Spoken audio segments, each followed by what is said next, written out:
Good year this year.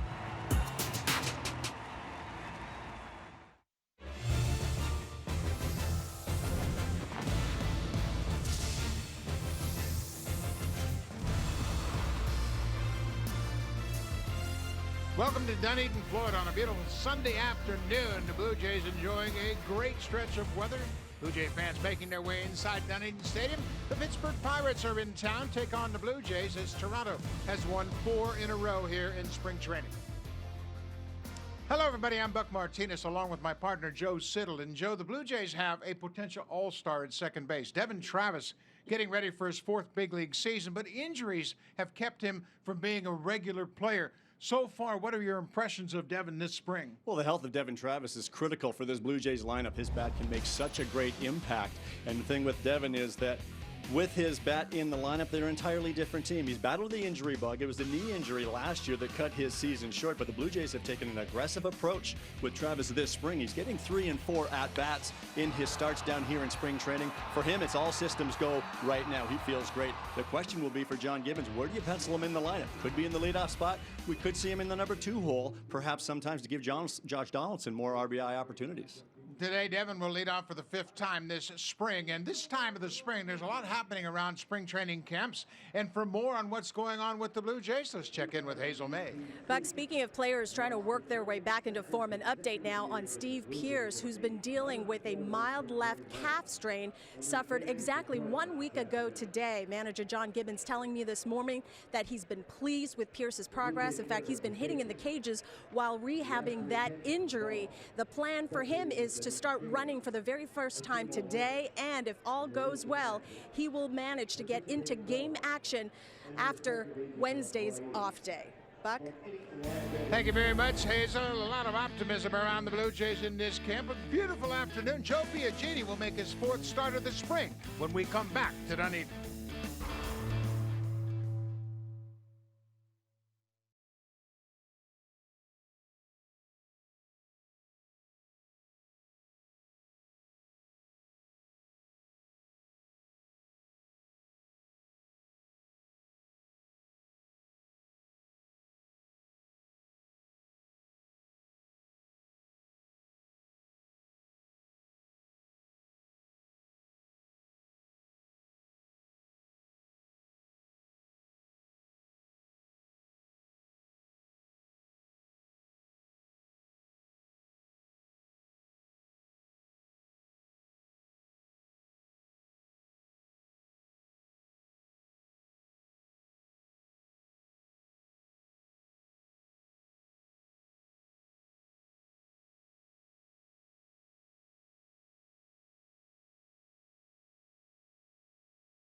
And they've got some thunder in their lineup. Everybody's talking about what they don't have, and Clint Hurdle wants to emphasize what they do have. Gregory Polanco, the right fielder, is having a good spring. OPS over 1. And how about the switch-hitting first baseman? What a year he had. Josh Bell hit 26 home runs last year. He finished 3rd in the National League Rookie of the Year voting. A terrific young player, and the Pirates believe they've got a pretty legitimate lineup. Starting pitchers brought to you by Scott's Turf Builder. Green Max Lawn Food. Get a deep green lawn in just 3 days. Blue Jays send 27-year-old right-hander Joe Biagini to the mound for his 4th start of the spring. Biagini last year made 44 appearances, 18 of those starts, for the Blue Jays, and the big question surrounding spring training is where are they going to utilize his big right arm? Right now he's being stretched out as a starter. If he's not needed in the rotation, there's a good chance Biagini will be sent down to AAA Buffalo to provide some depth as a starter in case there is a need at the big league level. Injuries hit this rotation last season. They need to stay healthy. Take a look at the defense behind Joe Biagini in the outfield. Tasker Hernandez is left, Pilar in center, and Roman Fields is in right. And the shortstop is Aledmus Diaz today. Blue Jays shored up their infield depth with Diaz and Solarte at second. Troy Tulowitzki does not look like he's going to be able to answer the bell. So Diaz, the all-star in his rookie season in 2016, had a little setback last year, but they're looking also for him to provide some offense. Biagini is set, and here's the first pitch. It is in there for a strike, and we are underway. Adam Frazier is the DH here this afternoon. He hit a double here on Wednesday when the Pirates were playing the Blue Jays here in Dunedin Stadium.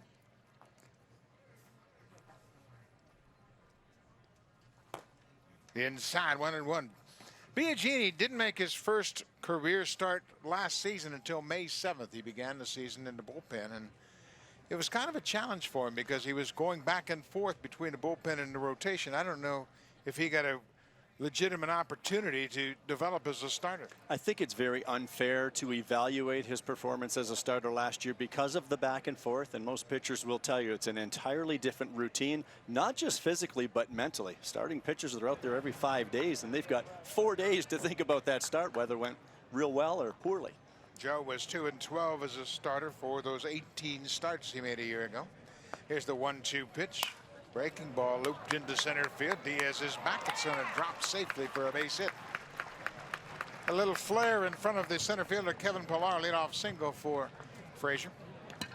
It's a real good curveball that Joe Biagini features, and it's not a bad pitch at all with 2 strikes. Watch the depth on this pitch. He's a big guy at 6'5". He gets a lot of leverage, works downhill. Frazier just reaches down and cues it off the end of his bat, but he got rewarded.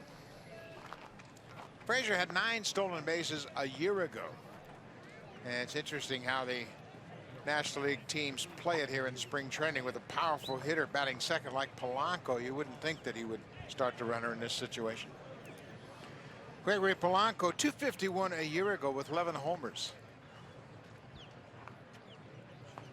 Blue Jays playing in the shift. 3 defenders on the right side of the infield. First pitch strike delivered by Biagini. And interestingly, with that shift, Solarte, the third baseman, has slid over. Now, normally that's Josh Donaldson, and because there's a double play in order here with nobody out, you leave your second baseman at home because that's the guy you want to turn the double play. Now, today it's Solarte. He's a second baseman as well, so it really does not matter. But that's why you see different shifts at different times.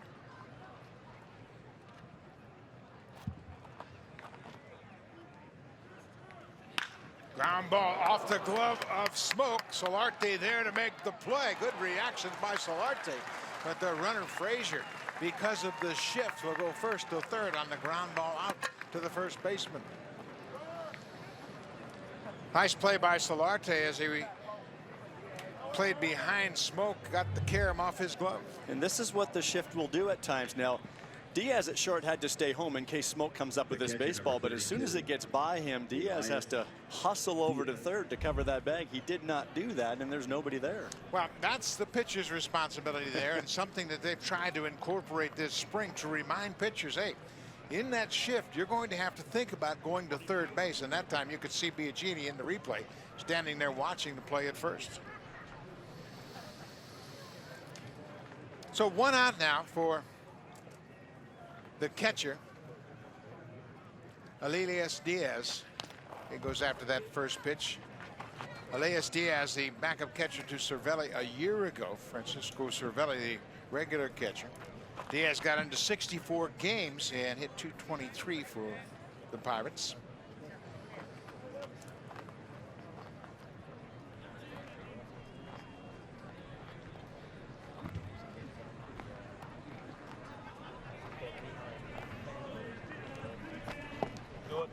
Ball in the dirt.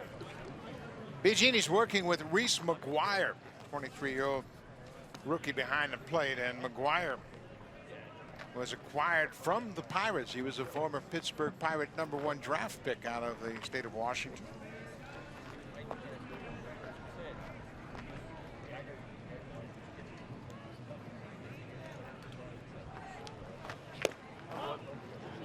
See McGuire set up inside there for that fastball. They're trying to crowd the hitter. The infield's playing back. Biagini's choosing to pitch from the stretch position.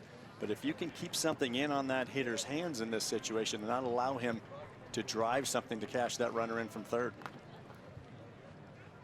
2 balls and a strike to the number 3 hitter, Diaz. A block by McGuire. You've got a chance to see some of these young catchers. In particular, what are your impressions of Reese McGuire? Well, the biggest thing is the depth at the catcher position is a wonderful thing. We've seen Danny Jansen a little bit. I think with Reese McGuire, what I'm seeing is a totally different hitter than I saw last spring. Last year, it looked like, you know, when you're new to an organization, you've really got to take time to get your feet wet. But now he's a little bit more comfortable. His batting practice has just been more impressive. Biagini with the 3-1 pitch, an off-speed pitch, and Diaz is out in front. Now it's a full count. Josh Bell is on deck, switch hitting first baseman with lots of power. He homered here on Wednesday afternoon.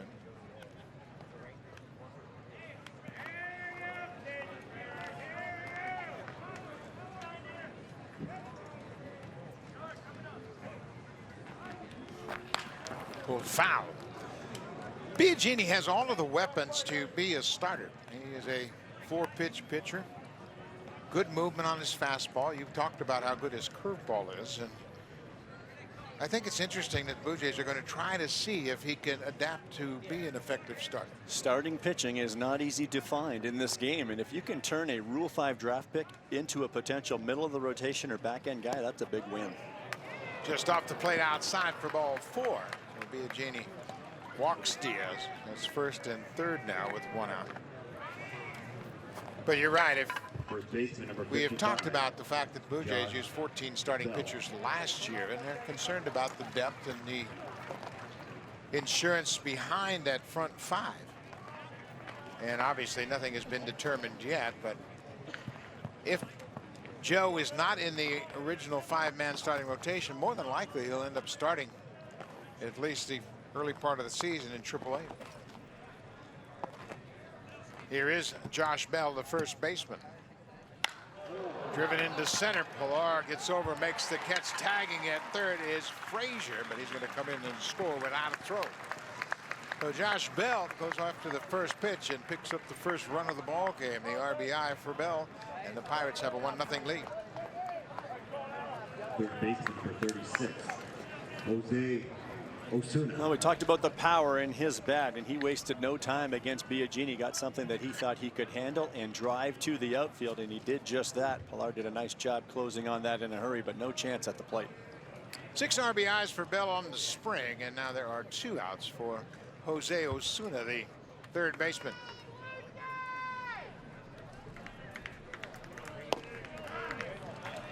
First pitch strike by Biagini. Biagini leads the Blue Jays in innings pitched. As we mentioned, this is his 4th start of the spring. Coming into this game, he had pitched a total of 8 1/3 over those first 3 appearances. Curveball for strike 2. Well, Osuna does not like the call right there, but because that curveball has so much depth, remember, it's where the ball crosses the plate, not where the catcher catches it, so that's not a bad pitch. If Reese McGuire can come underneath that baseball a little bit more as he receives it, it will look a little bit better, but that's not a bad call by Tom Hallion. 0-2, 2 outs. He wasn't going to take another close curveball, was he?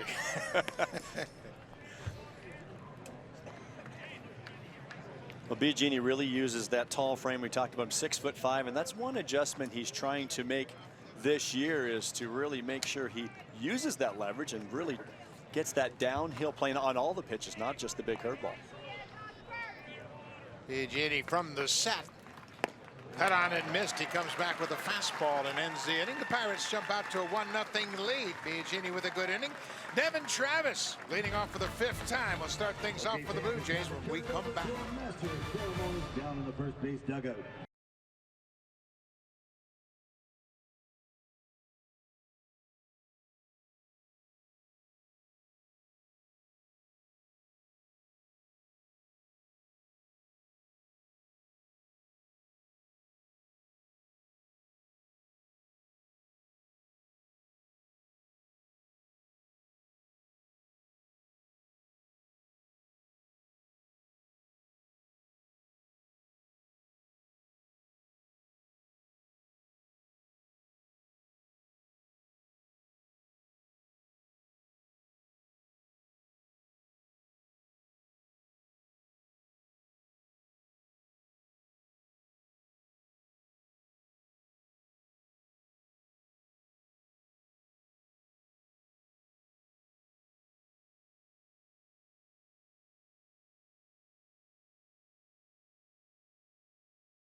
Leading off, he has hit first and second in the order. He's having a good spring, 6 for 19. And the biggest thing is he's gotten 3 and 4 at bats every start. Kevin Pillar moved into that third spot this afternoon, and he too's had a good spring, batting a .450 with a homer and 7 ribbies. Oscar Hernandez is in left field. Diaz at short, and Roman Fields, a late addition to the lineup. For the Pirates, it'll be 24-year-old right-hander Clay Holmes making his first start of the spring. It's his 4th appearance. Spent all of last season at AAA Indianapolis, making 24 starts. He was the 9th-round selection of the Pirates back in 2011. Unfortunately, had Tommy John surgery, missed all of 2014, part of 2015 as well. The Pirates believe they have some depth in the starting staff. Clint Hurdle is very optimistic about what Pittsburgh might be able to do this season, despite the fact they don't have Andrew McCutchen and they don't have Garrett Cole. Clay Holmes ready. Here's the first pitch to Devin Travis. It's taken for a strike. We talk about Travis. He has made his last 3 starts. He's gotten 4 at bats in each of those 3 starts. And Joe, how does that benefit a hitter? I think it benefits hitters in a big way. I always thought in spring training I would rather see them do that. Ground ball to the second baseman. Bostic throws out Travis. Rather than get 1 or 2 at bats and play 4 or 5 innings, get a day off, do it again, get a day off, do it again. I would rather see, sure, get the rest in between. Maybe it's 2 days off, but to get 3 and 4 at bats in a game, you can use that information from at bat to at bat. Get a feel. Hitting is all about rhythm and timing. It's hard to get rhythm and timing if you're only getting 1 or 2 at bats. Yeah, and if you have a couple of short at bats, not many pitches, you're just kind of wasting the afternoon. And Eris Solarte takes the first pitch strike. Solarte was acquired by the Blue Jays on January 6th in a trade from San Diego. Playing in his 10th game in the spring. Just 2 for 22 so far. Solarte's a switch hitter. Inside off the plate. Solarte is playing third base, and that's where he has done most of his work in the big leagues. He's made 247 starts at third base over the course of his big league career. Where do you see him most effective defensively, Joe? Well, it's one thing the Blue Jays did. They shored up the infield depth, say with Diaz at short and Solarte pegged at second when Travis needs that day off, because we said he will need rest. But this is an ideal situation. Maybe you slide him over to third one day if Donaldson can DH. Keep Josh's bat in the lineup, get him off his feet. But that's why it's critical to have that DH spot to perhaps move around a little bit. A little chopper towards second base. Bostic quickly flips the bell. 2 ground ball outs for Clay Holmes here in the first. But that's the versatility that we're seeing in the game now and how important that is. It gives the manager so many different options. He can move that lineup around. And when players can play multiple positions and do them well, it really helps you filling out that lineup card. But it certainly is a trend around baseball. Most teams are thinking about carrying 7, 8 relief pitchers. And if you have those versatile players who are on your bench that can play infield and potentially outfield, then you've really got like an extra player on your roster. Kevin Pillar takes the first pitch strike. Bullpens are pitching more than ever before, and especially with the Blue Jays last year is a big issue. A lot of injuries with the rotation, so that bullpen was asked to throw a lot of innings. You need to carry an extra reliever oftentimes throughout the major leagues now, so you need that versatility on your bench. Quickly 0-2 as he fouled that pitch. Pillar falls behind with 2 outs. Kevin's had a good spring, as we've mentioned. Seems to be very comfortable, very relaxed. For the season last year, hit 256 with a career high 37 doubles and 16 homers.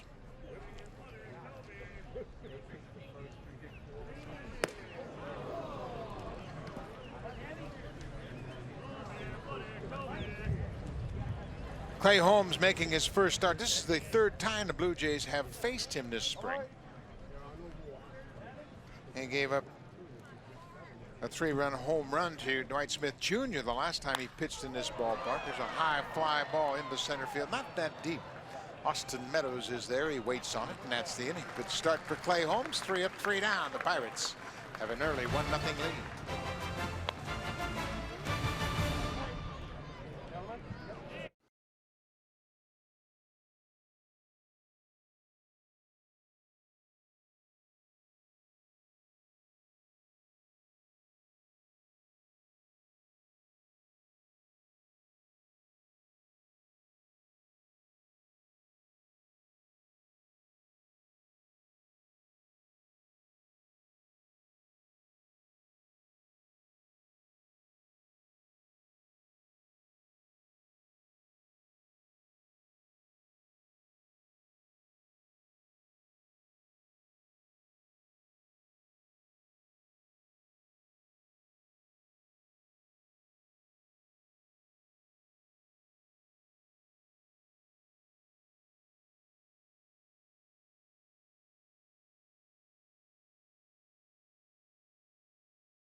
rookie year in the bullpen, making 60 appearances, but that's the age-old question right here. And I think this is the time frame right here in the next couple of months. It'll be a career decision, I think, for Joe Biagini. He's either going to remain a starter, provide that depth, and maybe see some time, of course, here in the Blue Jays rotation, or John Gibbons could use him out of the bullpen. And the importance there is he's not just going to be a one-inning guy. This is a guy who can give you multiple outs out of the bullpen if that's the case. You don't normally see a pitcher with a 4-pitch mix in the bullpen, and that's why they have to explore this opportunity. It used to be the norm. You'd have a right-handed long man and a left-handed long man, but now because you have so many specialists in your bullpen, it's not the case. Biagini will turn 28 years old on May 29th. He was a college pitcher when he was drafted by the Giants, so he's in his 3rd season, going to be 28 years old at the end of May. The batter is Bryce Bentz, former 1st-round pick of the Boston Red Sox. He was purchased on the 18th of February from Boston. Bentz got a little pop. He homered on Thursday, and he's got 5 hits in his last 13 at-bats. Last year in AAA Pawtucket with the Red Sox, he hit 31 home runs and drove in 85.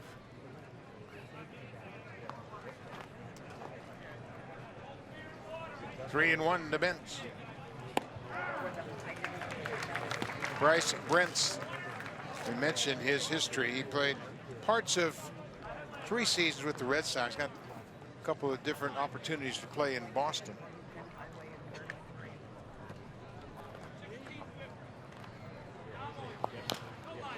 You can see he's got a powerful swing, not even cutting it down with 2 strikes. And this is what the Pirates have to do so well. They're a low payroll club, so they have to be very effective with their moves. You try to pick up those pieces that can help you. Of course, they took a lot of slack this winter with trading Andrew McCutchen. Garrett Cole went to Houston.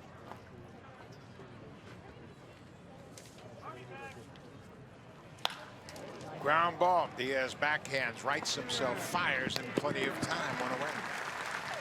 You know, Joe, we've talked about the rotation for the Blue Jays and how many ground ball pitchers there in the rotation, and Joe Biagini will get his fair share of ground balls as well. We talk about Stroman, we talk about Sanchez. Yesterday we spent a few innings talking about Jaime Garcia, and you forget about Biagini, another extreme ground ball pitcher. The fastball average just under 94 miles per hour last year. He's got the curveball, cutter, and changeup. So the 4-pitch mix, but when you have pitches going down in the zone, much like we talked about Garcia yesterday, hitters hit the top of the baseball right into the ground an awful lot. This is the center fielder, Austin Meadows. He goes after the first pitch. Meadows has had a good spring, 7 for 17. Pair of doubles, a triple, and a home run. He's one of their top prospects, and they're anxious for him to get comfortable in the big leagues. You see his numbers last year, 8 home runs, but he was plagued with a hamstring injury most of the season. It's a good-looking left-handed swing, and that's what the Pirates like so much. He's got some speed, but with chronic hamstring injuries, you have to wonder if he might be better suited maybe for a corner outfield position. But they love the advanced approach at the plate. 2 balls and a strike to Austin Meadows, 1st-round pick of the Pirates in 2013.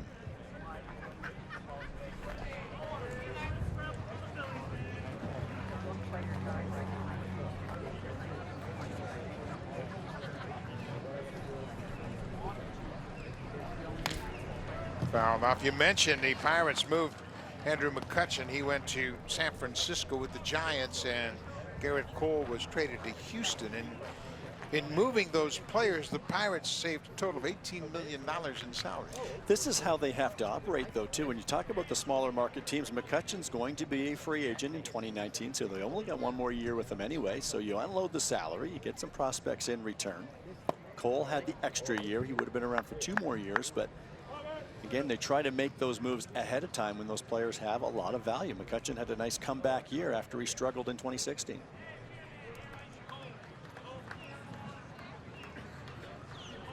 Full count, 1 out. We're in the top of the 2nd inning. Pirates scored a run on a Josh Bell sac fly in the 1st. It's 1-0 Pittsburgh. It's going to be a tough mindset for Clint Hurdle and his crew, too. You're always battling the Chicago Cubs in that division. And now you might as well mix in the Milwaukee Brewers and all the things that they've done to compete in the Central. Cardinals are always around, so it's a tough division to compete.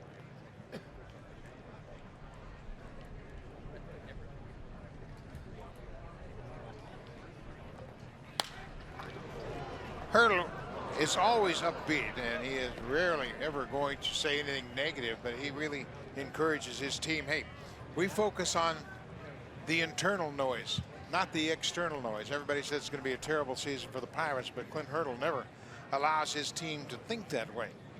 Mentioned he was the NL Manager of the Year 2013.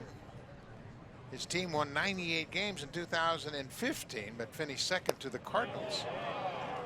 Biagini thought that was a good pitch. Tom Hallion, the veteran home plate umpire, didn't like it. A curveball missed outside, a 1-out walk issued to Meadows. And the Pirates will do that when they're around. We've seen them try to make those postseason runs. Russell Martin, of course, was part of that. When they are there, they'll make that move or two to advance. But if you're not going to be there, and you know, there's the tanking word's been used an awful lot around Major League Baseball now, but I've always said, why spend 120, 130 million on a payroll if you're going to come fourth place? You might as well spend 80 or 90.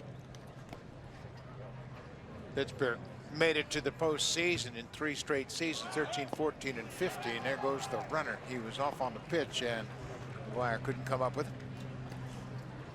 So Meadows picks up a stolen base. He had 11 during the regular season last year.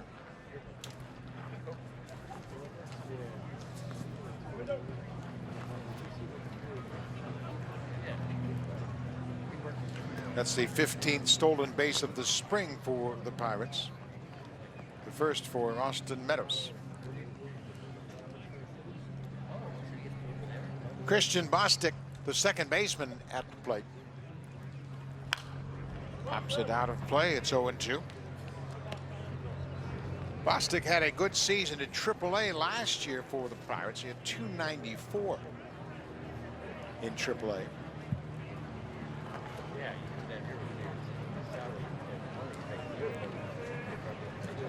Bostic is 24 years old. Originally drafted by the Oakland A's.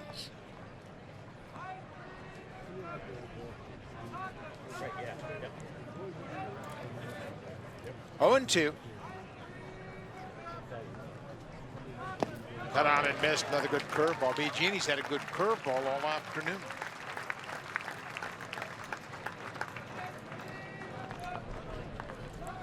Joe uses that leverage to work down in the zone, and you can see how sharp this pitch is. Nice job by Reese McGuire getting into a perfect blocking position. What I love about catchers when you get down there, it's not about catching the baseball, it's blocking it. And now Biagini has the trust in his catcher that he'll do that. So go ahead and bury it, and that's exactly what he did, and he got him to chase. 2 outs now for the number 9 hitter, shortstop Kevin Kramer.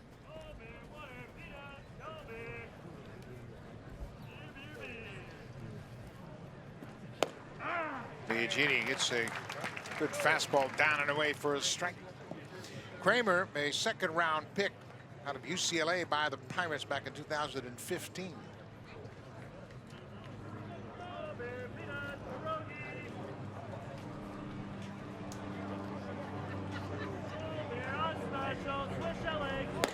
Upstairs, a ball on a strike. Biagini had an efficient inning in the first, throwing 17 pitches. In his last outing, he threw a total of 57 pitches over 3 1/3. Like to stretch that out a little bit. Goes in on 70, 75 pitches for the afternoon. There's that changeup from Biagini. He told me the other day he was going to be using that changeup today. He's just trying to make sure he develops all of his pitches, so that at the start of the season he has that 4-pitch mix, and more importantly than anything, that you're confident in throwing any of those pitches in any count.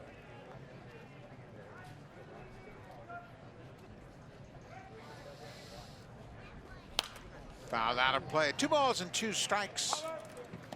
Good sequence there by Reese McGuire. After the changeup, come back with the heater at 93 miles per hour, and you see Kramer a little bit late. It's probably the biggest challenge for young catchers coming into a major league camp. having the confidence to call pitches and try to communicate with the more veteran pitchers what they like to do, get a good feel for sequential pitch selection. Another good curveball. That one stayed up a bit, and Kramer was able to foul it up. Well, Reese McGuire would spend lots of time with Pete Walker and Biagini before the game, going over the game plan. In spring training makes it even trickier on a young catcher because Joe might be working on a specific pitch today. I know he told me he talked about the changeup, so Reese wants to make sure he incorporates enough of those pitches throughout his outing today to cover it all. So it's a little different than the regular season, but still just making sure you're on the same page is going to be the best for your pitcher.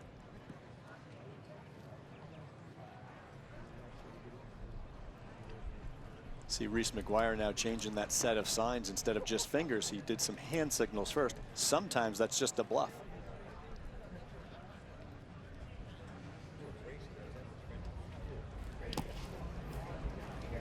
Pitch down in the dirt, another off-speed pitch. Changeup bounced in the dirt. It's a full count now with 2 outs. Kramer, the number 9 hitter on deck. Adam Frazier, who is serving as the DH. He has scored the only run in this game back in the first.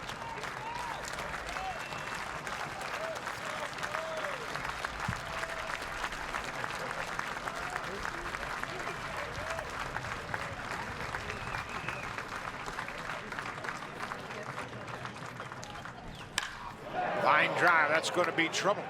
Pilar will chase it down. It'll go all the way to the wall. Meadows is around third. He comes in to score. And Kramer's headed for third. The relay throw offline and not in time. Kevin Kramer jumped on a 3-2 pitch and drilled it up the alley in right center all the way to the wall. And Pirates have a 2-0 lead.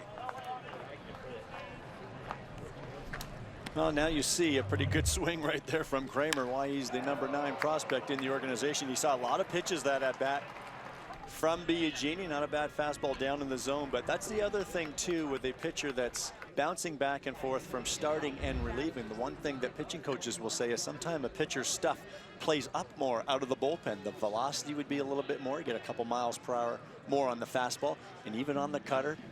Right now, Joe's in the 93 range with that fastball, but Kramer was able to time him up pretty good right there. Pete Walker, recognizing Biagini's had an extended inning, went out and gave him a little breather here.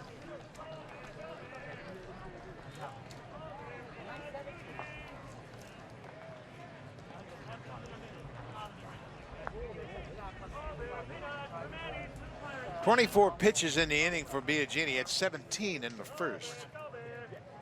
Back to the top of the order. Here's the leadoff man, Adam Frazier. Frazier had a bloop single and came around to score on the sacrifice fly in the first.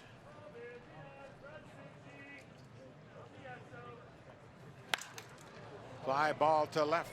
That ball is hit a ton. That ball is going to go over the wall in left field. Adam Frazier hits an opposite field 2-run home run. He's 2 for 2.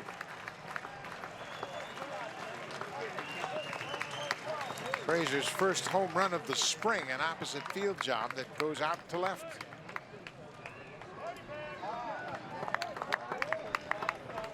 Well, Biagini left this ball up and out over the plate. See the target from Reese McGuire, and that's getting up close to that thigh-high, belt-high area, and Frazier just put a good swing on it and got it up into the breeze, but you've got to be down in the zone, and that's where especially Biagini wants to be with that big frame. Gregory Polanco grounded out to the right side of the infield his first time up. Second inning special, buy one, get one. You buy one, you get one. 2-0. You see, Joe has a very methodical approach to his delivery, always practicing between his starts. Sometimes as a pitcher, you can almost think long, think wrong. You know, a catcher will say, just grab it and throw it, get the sign and go. But that's where sometimes when things aren't in sync and you leave that ball up, that arm trails just enough. And that's when hitters can do their damage. I think every pitcher would prefer to be a starter. First, you have to have the skill set, the assortment of pitches. Biagini has that. But We have seen many very talented starters transition into the bullpen and become very effective pitching there. This one's going to go to a deep drive to right off the bat of Gregory Polanco. Back-to-back home runs from Pittsburgh, and they have taken a 6-0 lead. This Pirate lineup is powerful, and Polanco was a big part of it. 11 home runs a year ago, and he hits a line drive out of here for Polanco, home run number 2 on the season, and that's going to end the day for Joe Biagini.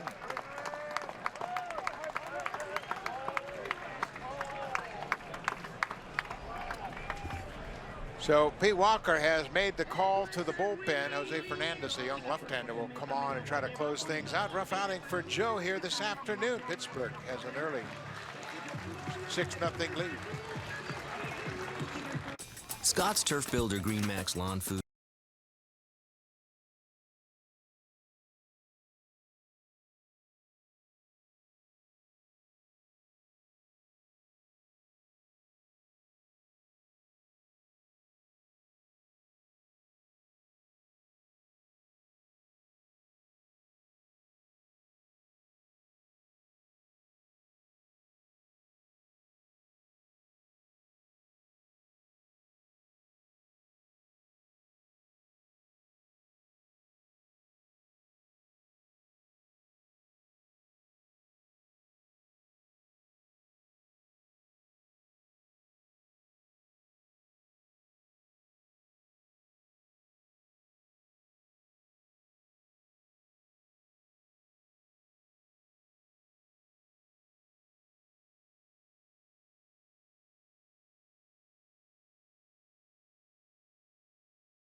Tender.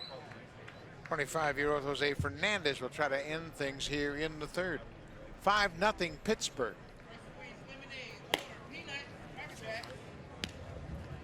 Elias Diaz, the catcher. He has walked his first time up. 2 balls and no strikes. Fernandez had some struggles at AA New Hampshire last season, pitching in 41 games, all out of the bullpen, by the ERA just under 5.5. Opponents hit .278 against him with that whip up over 1.5. He walked 26 batters, struck out 48 over the course of his season, a total of 46 in the third innings in AA New Hampshire.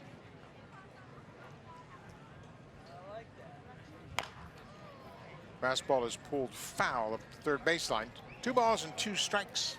Always like to see that strikeout per inning ratio. That's a great thing from Fernandez, but when the walks are high like that, you're just asking for all kinds of trouble, and that's what got him last year.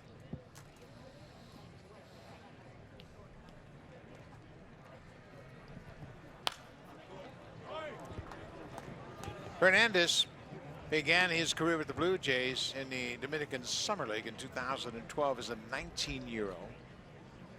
The next year he moved to the Gulf Coast League here in Dunedin. He has played in Vancouver, Lansing, Dunedin, and most recently AA New Hampshire. Inside, it's a full count, 3-2.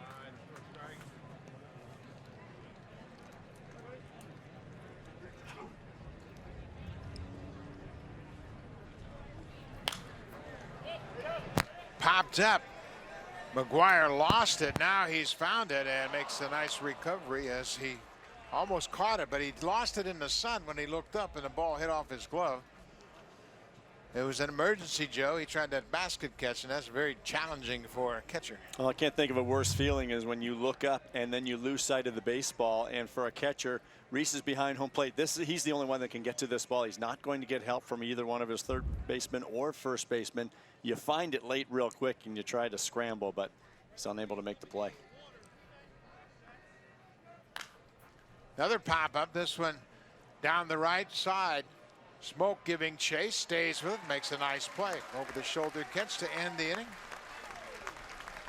The Pirates with 2 home runs, they score 4 runs, but that doesn't diminish the spirits of the youngsters here in Dunedin. It's Leon's Half Price.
Home runs the night before because he always stayed even-keeled and consistent in his preparations. Pilar hopes that kind of mindset will do for him what it did for Justin Smoke. Buck.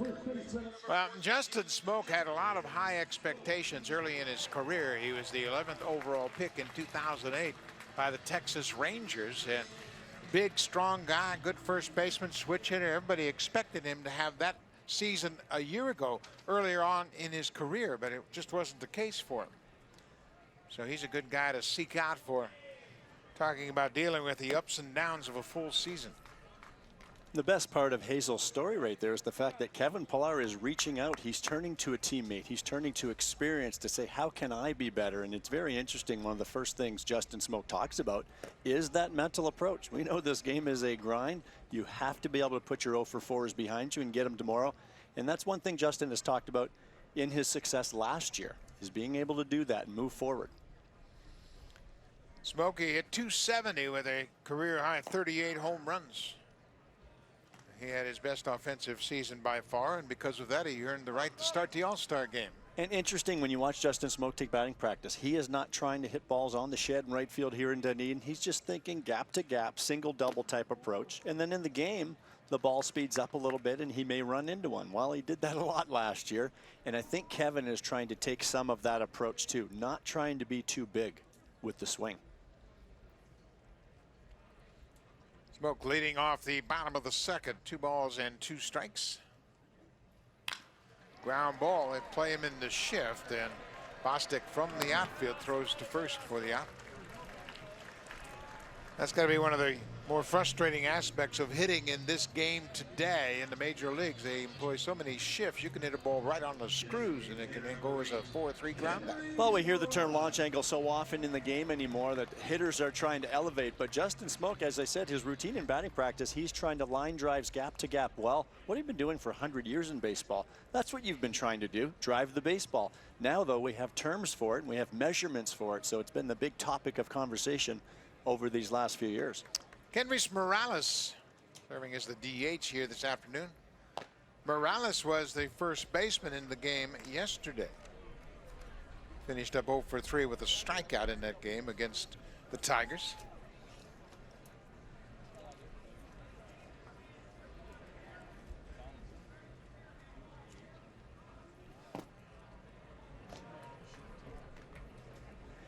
Pirates shift Morales just like they did Justin Smoak, and hitting back-to-back in the lineup. Of course, you don't have a lot of speed, but this is where hitters in this game are playing that chess match. Do I try to shoot something the other way and get myself a base hit, or do I do what I do best and try to drive the baseball? What's your opinion? Drive the baseball. I don't want Justin Smoak and Kendrys Morales trying to flip a single the other way. And, you know, the reason for that, too, is that's not something that they're accustomed to doing.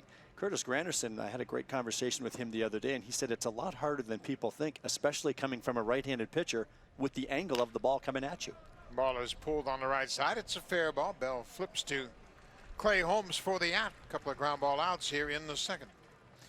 But you're right. I mean, everybody sees the big hole and they just say, well, there's a big league hitter. He should be able to handle that. But if the pitcher, especially in this case, a right-handed pitcher, is throwing you fastballs in and breaking balls that bear in, it's difficult to inside out that pitch and hit it to the left side. And even when they stay middle away, you would think they're doing you a big favor. But again, very difficult. And Curtis referred to that. You really have to be disciplined in trying to let that ball travel and let it get deep.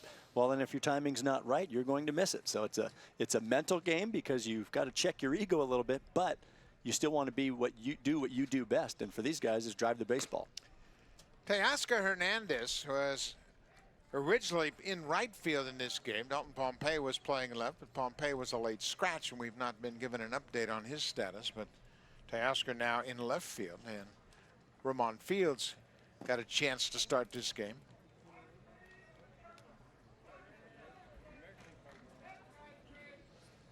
Hernandez hit a grand slam in the first inning yesterday. His second home run of the spring. He now has 5 RBIs for the spring season. There's no doubt about his power, Joe. It's just the fact, can he have consistent at-bats and make more consistent contact? Well, that's what separates the guy that's up and down from AAA or in the big leagues as a backup player as opposed to a regular everyday player. You've got to be a little bit more consistent. The power is certainly there, but the swing and miss has also been there for Teoscar. This is tapped foul along the third baseline. We keep hearing how strikeouts are now acceptable in the game because we have a lot of hitters that drive the baseball but strike out a lot. And I think this might be a cyclical thing. I'm very anxious to see what this game does over the course of the next couple of years because it was all about launch angle and driving the ball out of the ballparks because that's what was getting you paid. Well, now we're starting to see a lot of guys hit home runs that are not getting paid. Mike Moustakas, Logan Morrison signed relatively modest one-year contracts with their respective teams. And, you know, there was a time just a few years ago, a guy like Chris Davis hit 40 home runs and he was rewarded with a 9-figure salary. Regardless of how many times you struck out. 2 balls and 2 strikes. Now it's a full count. Seems to be that teams are looking for more of the all-around type player. Of course, they're younger and athletic with speed, versatile. We talked about that. Very important for managers to be able to change their lineup card around at times. Lemus Diaz is on deck, the shortstop. That's a fair ball, knocked down at third by Osuna, and he boots it. So that should be an error on the third baseman. A 2-out error allows Hernandez to reach first. He got in between. He laid back initially, and then when he charged, it was too late. For most infielders, when you see that ball hit the ground right in front of home plate immediately, your first move has to be to come and get that baseball. And the reason for that is then you can get that big hop and a good hop. He froze just long enough, and it cost him. Gave himself a very tough hop, and he could not come up with it cleanly. Hernandez aboard, and Lemus Diaz will step to the plate with 2 outs. There goes Teoscar and a perfectly executed hit and run. Diaz slapped it through the right side of the infield. Hernandez cruises first to third on a 2-out hit and run. That's a nice new wrinkle. We don't see much of that from the Blue Jays. Well, just the fact that you're seeing the runner in motion is a new wrinkle. The Blue Jays are not going to steal a whole lot of bases. They're not a real speedy team, but Teoscar trying to get a stolen base there with 2 down. Diaz liked the pitch, and he just shot it the other way to put runners on the corners. The 2-out error extending the inning, and now the Blue Jays trying to capitalize on that. Couple aboard for Reese McGuire. McGuire, the 23-year-old catcher, as we mentioned, formerly of the Pittsburgh Pirates, a first-round pick of Pittsburgh.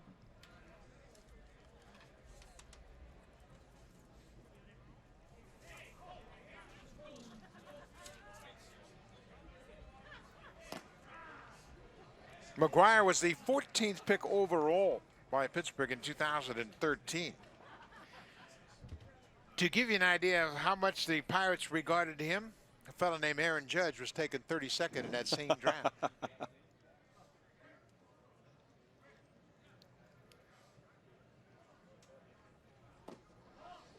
I agree with you, Joe. I think it's a totally different Reese McGuire we've seen this spring compared to what we saw a year ago. What he did in batting practice the other day when I was watching him, it was similar to what I just described about Justin Smoak, just thinking gap to gap. And when hitters do that, what they're doing is they're trying to stay on the baseball longer. It's easy in batting practice to try to hit a ball deep to your pull side, but you create bad habits by pulling that front shoulder off and coming off the baseball. The trick then is to take that approach into the game when it's game speed. And you know, that's why I've always said that hitting in baseball is so difficult, because it's one of the few skills in any sports in the world that you don't really practice at game speed. Hitters don't face live pitching for practice. So you have to be extremely disciplined to carry that practice approach consistently and then advance it into the game. Cut on and fouled out of play. 2 balls and 2 strikes on the Blue Jays catcher, Reese McGuire. McGuire had some knee issues last year that limited him to a total of 45 games over the course of the season. He was acquired by the Blue Jays August 1st of 2016 from the Pirates, along with Francisco Liriano and Harold Ramirez, for Drew Hutchison.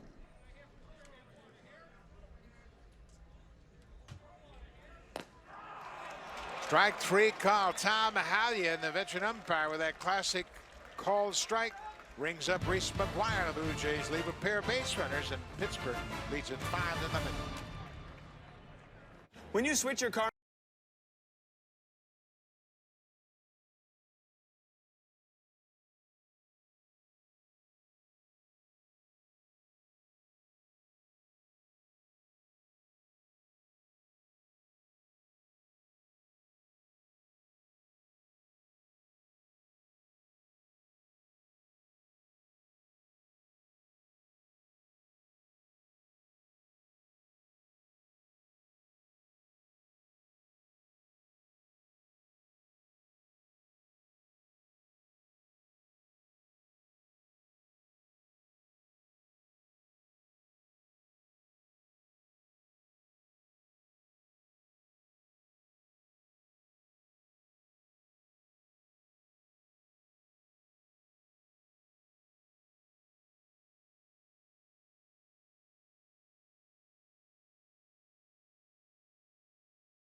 With the leaders. Bell broke in 2016 with modest results, but sometimes it helps to get your feet wet for that big rookie year, and he certainly proved that. And the Pittsburgh Pirates have to hit on their draft picks. We talked about their lower payroll and how you run your farm system, usually second-round pick, and when they pan out like this, that's what helps you compete. Finished third in the Rookie of the Year voting behind Bellinger and Paul DeJong of the Cardinals.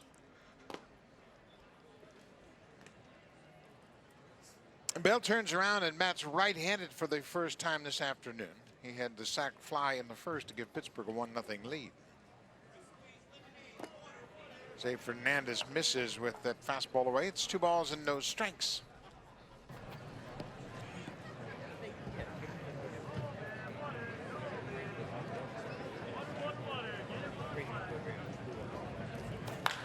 There's a high flying ball to deep center field. Pilar just on the edge of the warning track, stays with it. Josh Bell just got underneath it for the first out here in the third.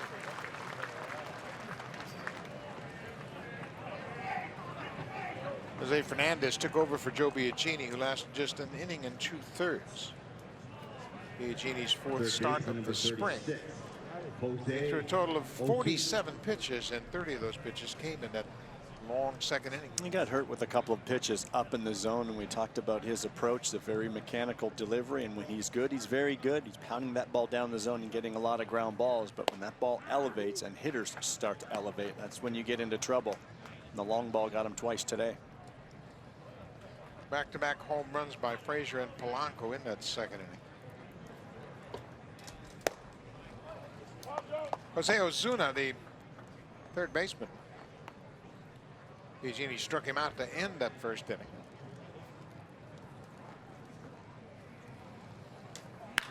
Ground ball up the middle. That'll sneak through for a base hit. A 1-out single for Ozuna.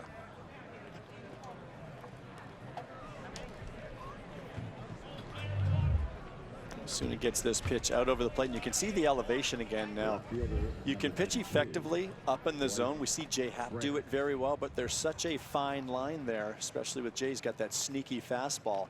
But that pitch that right there by Fernandez, it's up in the zone, but it's not up enough. That becomes good hitting when it's about thigh high, and Ozuna bounces right back up the middle. Bryce Brents hits it to the right side of the infield. It skips past the glove of Devin Travis for a base hit. Back-to-back singles with 1 out here in the third. With the infield in double play depth, the middle infielders have to crowd the middle just a bit. So Travis had to see his positioning close to that second base bag, and that leaves a big wide open right side with the runner being held on at first, and Brents took advantage of the hole. Travis got over to it, but when he dove for it, just skipped over his glove and went into right field.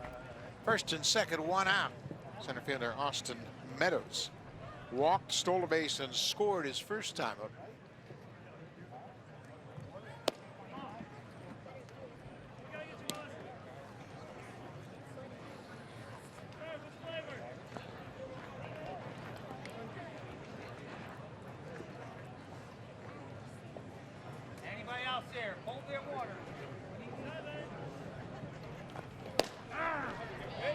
Ball on a strike now to the center fielder.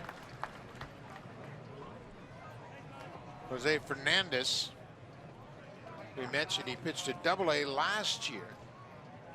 And more than anything, Joe, I think the problems he's had, as you mentioned, the command of the strike zone issues.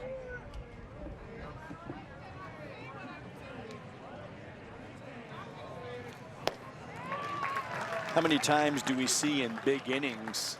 Sure, there are hits, but you'll usually see a walk somewhere along the way, and maybe more than one, that creates that extra havoc.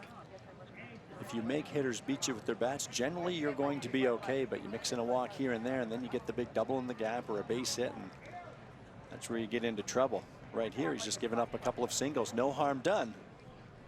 Get another one still. Ground ball. Smoke dives, and Fernandez was late breaking off the mound, but Smoke's able to recover and step on the bag to retire Meadows. Fernandez froze after the ball was hit. Smoke dove for it, but he was able to get to his feet and scramble to the bag. Watch the pitcher after he throws this pitch. He was a spectator. I don't know if he thought that ball was going to be foul or if it was going down to the right field corner, but Justin Smoke made a beautiful play diving to his right. Fernandez was a spectator.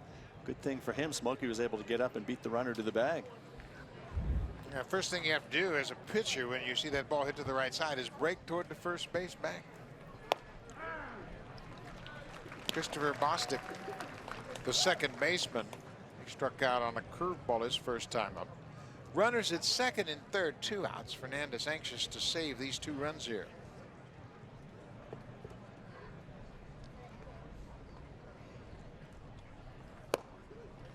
We see pitchers doing their drills every morning down here in spring training, their PFPs, pitchers fielding practice, doing all the different drills and trying to simulate things that are going to happen in the game. But when they happen in a game, it is just a different environment. And Fernandez proved it on that play right there.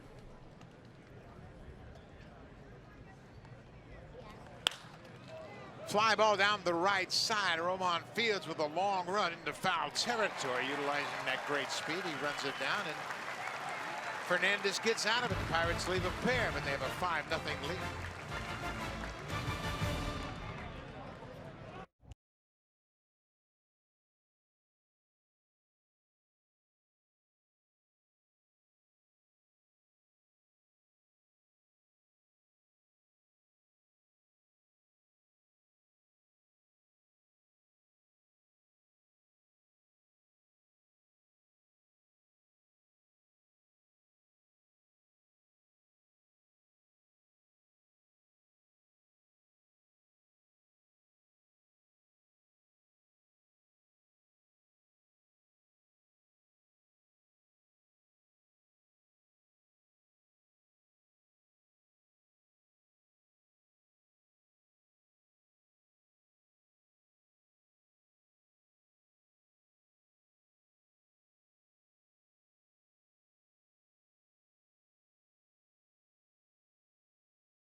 Carlos Stanton hit his first home run as a Yankee, and that created a big storm, of course. But Stanton and Judge, they are going to hit back-to-back. It sounds like Aaron Boone's leaning toward Judge hitting second and Stanton hitting third in that lineup. Nice problem to have, eh, for Aaron? Whoa. Put him anywhere you want. Roman Fields, we mentioned he was not in the original starting lineup today. Dalton Pompey was penciled in to play left field, and then Pompey was scratched.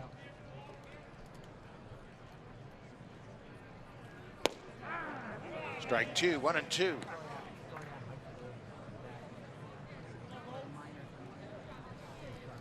Fields had a heck of a year in AAA last year.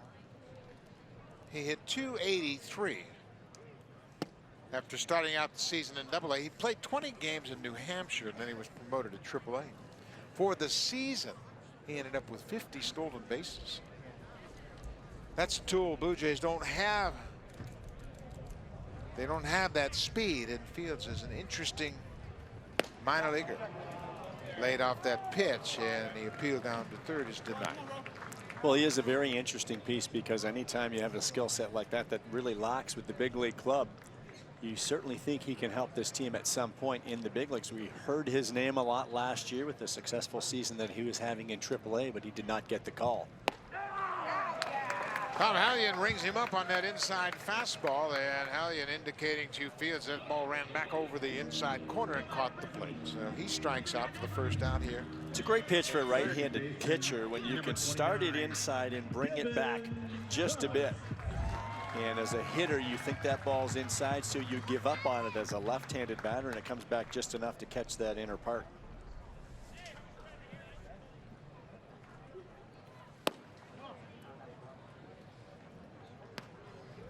Devin Travis grounded out to second base his first time up.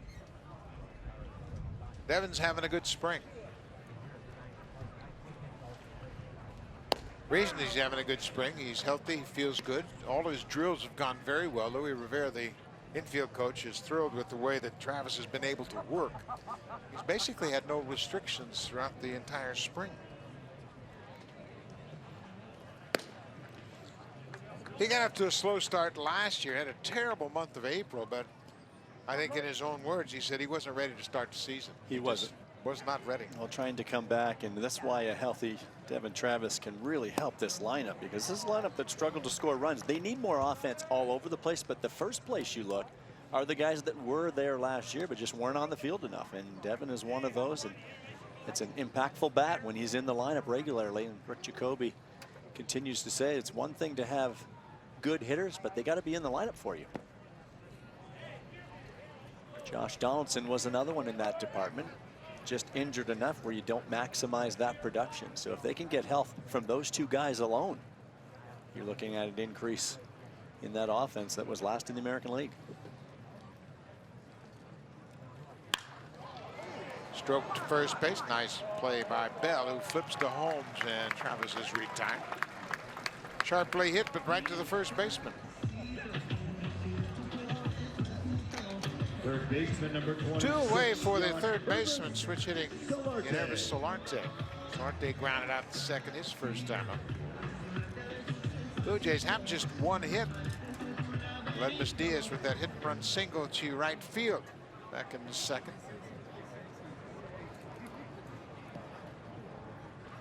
Solarte, another one of those middle infielders. He and Diaz both brought in. It looks like they're going to cover a lot of time in the middle. Devin Travis will need a day off on occasion, but both with some offensive upside that they're looking to get back. 18 home runs last year for Solarte, and Ledmus Diaz, we talked about what he did as an all-star in his rookie season in 2016.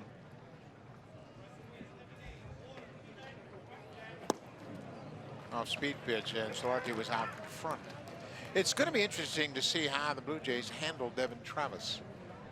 You mentioned the fact he didn't play a lot in the last couple of years. He played 45 games last year. He played 99 games in 2016. And yeah, you want him out there as often as possible, but at the same time, you want to think about the big picture. You'd like to have him for an entire 6-month season, and hopefully going into the postseason, physically sound. And I think you can see him being the, let's call him the regular second baseman, but the regular second baseman, Devin Travis, is going to need a day off. So maybe he plays back-to-back days, but then he gets a day off to allow Solarte in there, because you want to keep Solarte in the loop. You want to keep him in the lineup at times. I think with Solarte, he's a much better left-handed hitter, handles the righties better. So maybe when there's a lefty on the mound, you make sure Travis is in there on those days. You pick your spots, and that's what a manager can do, is look at all the numbers and find the best spots to plug them in the right places. Yeah, I think you're right on the money with Travis, and you got to make sure that he is out there, and he's never played 100 games in the big leagues. This will be his 4th season with the Blue Jays. Boy, when he's on the field, he's one of the best. And I'm sure that's why it's hard for Gibby. If I was the manager, I'd want him out there every day too with that bat. We know how he can make such a difference with this offense. And the ground ball to first. Bell will step on the bag. The Blue Jays go very quietly in their half of the third. We'll go to the 4th. Pittsburgh with an early lead.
Danny Barnes will come in to start the top half of the 4th inning. For Barnes, this will be his 5th appearance of the spring. He's become a very important part of this bullpen for sure.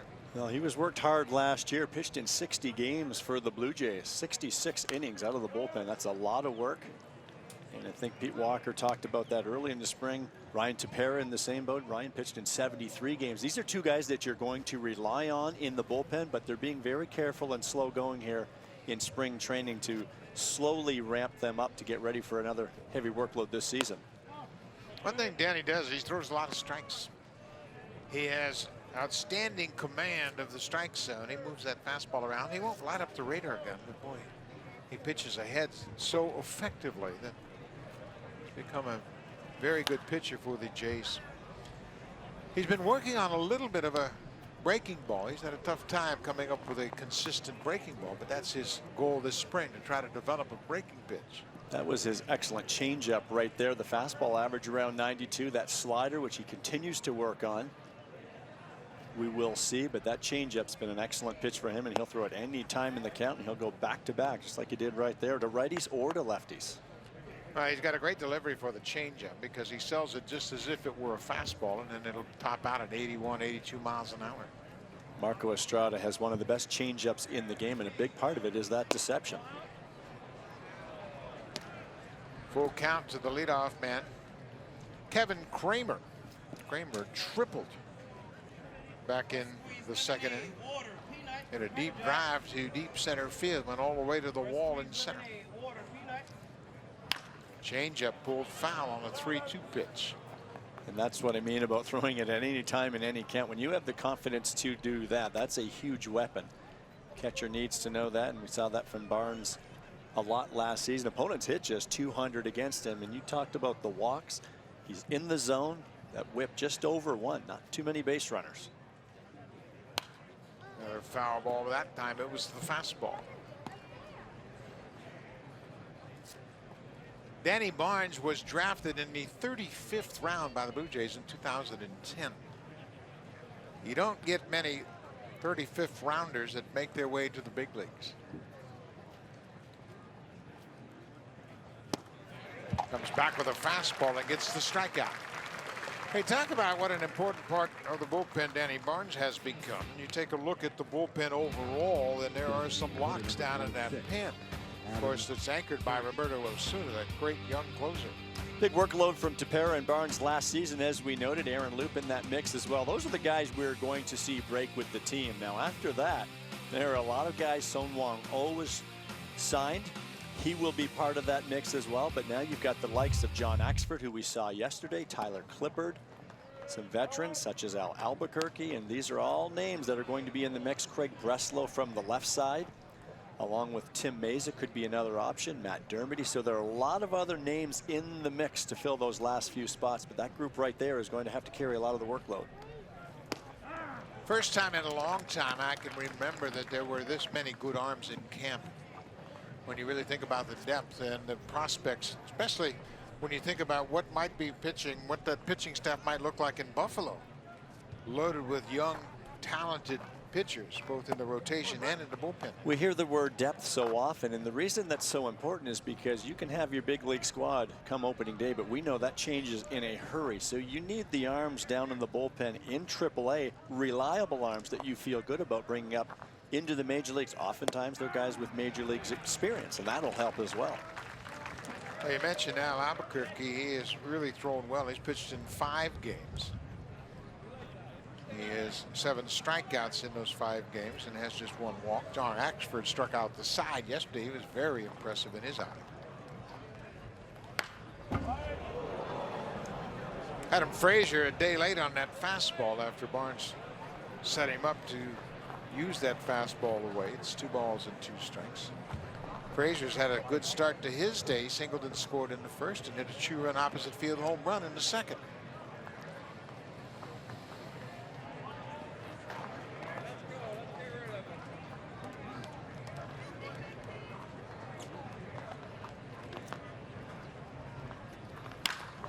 There's another line drive off the bat of Frazier. He's swinging the bat very well. He lines out to the right fielder, Ramon Fields, and that's the second out of the inning. It's a nice job by Fields. This is the toughest ball for an outfielder to handle. It's that line drive right at you. See, he flinched back a step to start. Because the ball's hit right at you, there's no angle where you can pick up the depth of the baseball. So best times for outfielders is to freeze, get your read, and then come and react. And that's exactly what Fields did. That's a nice play. Gregory Polanco, the right fielder, he homered, part of back-to-back home runs in the second for the Pirates. There's that breaking ball, a get-ahead breaking ball from Danny Barnes. Always thought, too, from a right-hander to a left-hander, if you can spin a breaking ball in their first pitch, it's almost a free strike. Not too many opposite-handed hitters looking for that breaking ball first pitch. Big swing and a pop-up. Smoke appears to have room over near the fence, but it's going to be back out of play. Not a whole lot of foul ground here in Dunedin Stadium, but it's a good thing for the fans. They get a lot of foul ball souvenirs.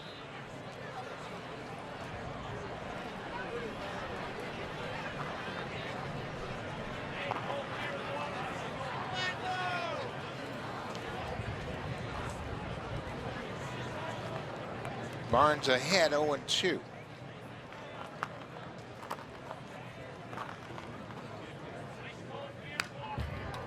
Came inside. Another good example of Barnes' ability to command all the different quadrants of that strike zone. Reese McGuire put a 1 down for a fastball, but then he used the rest of his hands to say, get it up there, get it up in the zone. And Danny did exactly that. And you can see how it tied Polanco up. Very difficult to get to that fastball up there.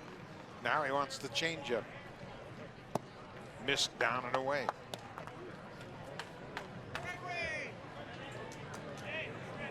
What are your thoughts about a 2-strike changeup? When it's Danny Barnes, I'm okay with it. There are not too many changeups that you can do that with 2 strikes, because not too many guys have changeups like that. But because of the effectiveness and deception of the pitch, he can throw it any time. Back-to-back changeups. He gets the strikeout. Good inning for Danny Barnes. 3 up, 3 down with a pair of strikeouts. Barnes was a big part of the bullpen last year. He has a very good inning as he strikes out Gregory Polanco to end the top of the 4th.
The ball clubs are really going to be studying that waiver wire this time of the year because so many free agents have yet to sign. It's going to be very active indeed. And you know, for John Gibbons, that's a tough one. He had a lot of good things to say about Ezekiel Carrera over his time here as a Blue Jay. But you're exactly right. One guy gets let go at open spot, but that gives you an indication of the outfield depth now that's been built here in the Blue Jays system when you release an Ezekiel Carrera. Casey Sadler, the new pitcher for the Pirates. Kevin Pillar jumps on the first pitch and hits it deep but foul on the left side. Sadler, 6'3" right-hander. He's 27 years old, a non-roster invitee here with the Pirates. Pitched across 3 levels of the organization last year. 10 games at the highest level, AAA. ERA just under 4.5. Pitched a lot of games in relief, but also made 7 starts throughout those 3 levels. Missed the entire 2016 season with an injury. Pillar hits this one. That's going to fall for a base hit. Got in on his hands a bit, but he got enough of it to drive it into left field. A leadoff single for Kevin Pillar. It's a good indication right there from Kevin. This ball beats him inside in on the hands, but he really pulls those hands in quickly to at least get to that ball. If you come around that baseball and take a longer path, it's probably a 17 hopper to third. So that's a pretty good swing. He got rewarded from that path. For Pillar, that's his 10th hit of the spring. He leads the Blue Jays in that department. Justin Smoke. Smokey grounded out to the second baseman his first time up.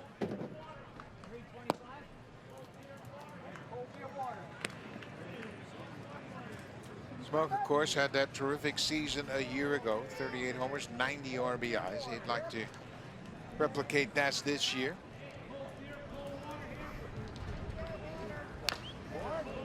But like we heard earlier from Hazel May talking about Smoke and his impact on some of the younger players, including Kevin Pillar. Smoke's not one to get rattled. He's not a guy that's going to panic at this point in the spring, say, hey, I don't have any hits, I'm not swinging the bat very well. He will patiently work and have that goal of being ready when the season starts. There's a drive. Get up, ball. Get up, ball. That one's going to hang up. Polanco makes the catch on the warning track. Pillar hustles back to first base. Catcher is there to back up the play, and Smoke hit it hard, but got on top of it and had that top spin that kept it in the ballpark. Well, Kevin Pillar got way off the first base bag because he thought it may get over the head of Polanco, but as you said, that top spin brought that ball down in a hurry. Kevin scampers back to first base, and the throw is off the mark, trying to double off Pillar at first base. It's good base running by Kevin, though, too, because he's thinking aggressive. I'm going to go as far as I can. If he does happen to make the play, I know that I can still get back, even if it's a close play. One out for Kendrys Morales. You know, we saw that great replay of Kevin Pillar being as aggressive as he could. The ball was caught, then he hustled back. But the Blue Jays have emphasized being aggressive on the bases. This lineup is not blessed with a lot of raw speed, so they have to be more aggressive and think about picking up 90 feet when you can. And in that situation, if that ball gets down, Kevin wants to make sure he's on third base. So going first to third is important. Scoring from second is important. All of those things, even scoring from first on a double, can be very important. And Pillar's the kind of guy that can do all of those things. But it starts with a good read. Inside off the plate. Kendrys Morales, of course, he doesn't run well. He hit into 22 double plays last year. And that's the challenge for John Gibbons when he thinks about his lineup construction, how he's going to get the lineup together to be the most effective. There goes Pillar, cut on and missed. The throw from Diaz is a beauty. Right on the money. Elias Diaz, the catcher, threw a seed down to second right on top of the bag to nail Kevin Pillar. Well, catcher showing good arm strength. Pillar got a pretty good jump, but watch the catcher get rid of this ball quickly. And then more importantly than anything, it's that accurate throw. Showed a pretty good strong arm there, right, too. See Pillar peek in there. So you wonder if maybe John Gibbons had something on. Well, Morales swings and misses at the curveball as he strikes out. Quick inning. Pillar got a single, but was caught stealing.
Joe Siddle and Hazel May here in Dunedin, Florida. Elias.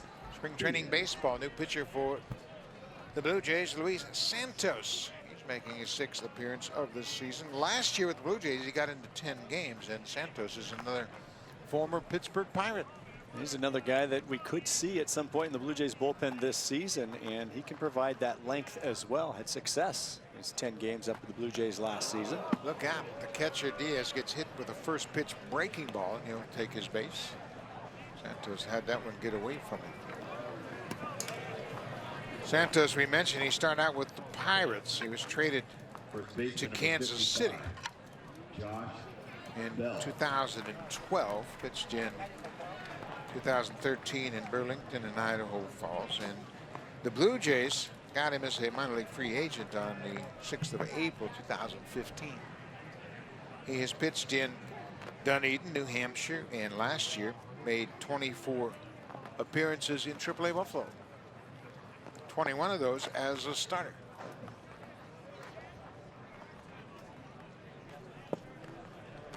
Josh Bell, the first baseman,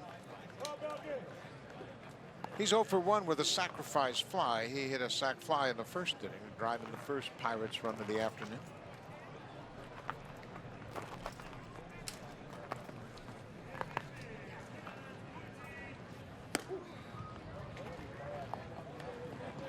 We mentioned Santos got up to the Blue Jays and appeared in 10 games last season. And you remember both he and Carlos Ramirez came up in September, and they were like 2 kids in a candy store when they got to see Rogers Center for the first time. And they pitched well. Ground ball. Travis shovels to Diaz at second, back to first. A nifty double play. And the umpire at second talking to the catcher about his slide at second, but it's academic as the Blue Jays were able to turn the routine 4-6-3 double play. Devin Travis has looked good at the plate and in the field this spring. Well, the shift is on. Diaz crowding that shortstop side of the bag, but a nice feed by Devin, and Diaz turns the double play, and I think we'll see an awful lot of that this year with Troy Tulowitzki not looking like he'll be ready for opening day.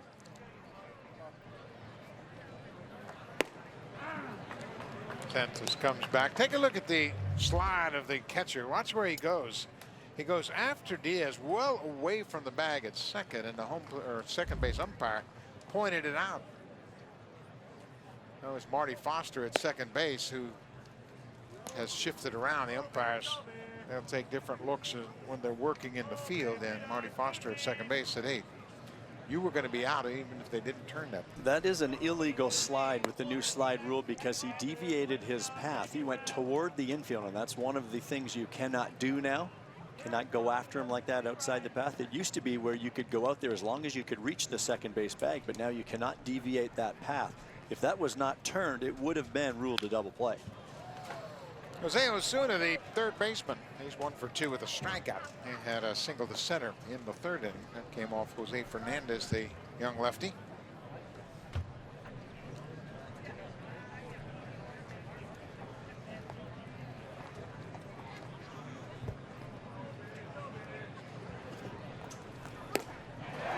Santos comes back and gets the strikeout. So he hit the leadoff batter, gets the double play and a strikeout. Clean inning for Luis Santos.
itself out. Hazel May told us earlier in the day that Steve Pearce was going to run today. He's been dealing with a calf injury and he's not played for about a week. And earlier, Hazel also told us that the Blue Jays have released Ezekiel Carrera, one of their outfielders from a year ago. So you just wonder how they're going to sort things out. But certainly for the first time in several years, the Blue Jays have depth, and it's young, talented depth. Well, I think on paper it's probably a platoon of Curtis Granderson and Steve Pearce in left field, but we know how that can change quickly, especially with Pearce nursing this little injury right now. But I think Teoscar Hernandez is that first candidate to fill in. The new pitcher is Damian Magnifico. He is 26 years old. He was born in Dallas, Texas. Magnifico has had some time with the Brewers and the Angels. 2016, he got into 3 games with Milwaukee. He got into just 1 game, a third of an inning with the Angels a year ago.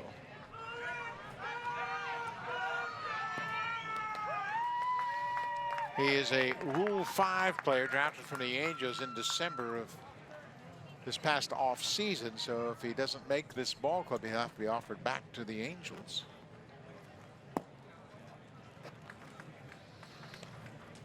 I see the big arm, 95 and 96 so far with the fastballs, but the walks have been an issue for him, as is the case sometimes with those hard throwers. They can be high strikeout guys, but the walks can be an issue. We'll see if he can't be around the zone here and there. You're seeing the problems for Magnifico early on. One of the things you see in spring training, you don't see obviously in the regular season after a pitcher's outing. They go into the outfield and run. That's Clay Holmes, who had a good outing here today. 3 innings, 1 hit. No runs, no walks, and a couple of strikeouts. So he's getting in some road work as this game continues here in the bottom of the 5th. Position players just do that too. You run with pitchers when you come out of a game and just make sure you got you running in, get ready for the season. You don't see it a lot anymore. Aledmus Diaz had a base hit to right field his first time up. A 2-out hit and run. Hernandez was on the move on the first pitch, and Diaz slapped it through the right side very efficiently.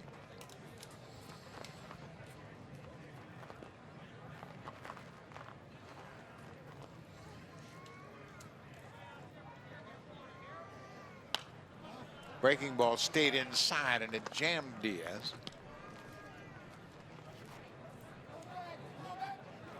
Aledmus Diaz and Devin Travis turned a nice double play in the top half of this inning. Of course, he had that big season 2 years ago, 17 home runs, an all-star season, his first in St. Louis. And that's why the Blue Jays know this guy can hit, and they're hoping he can bounce back this year. Had a bit of a thumb injury last year that set him back, and he was just a different player. There's a line drive to left, but that's going to hang up as it's hit hard by Diaz. He's had 2 good at bats. This time, nothing to show for that one.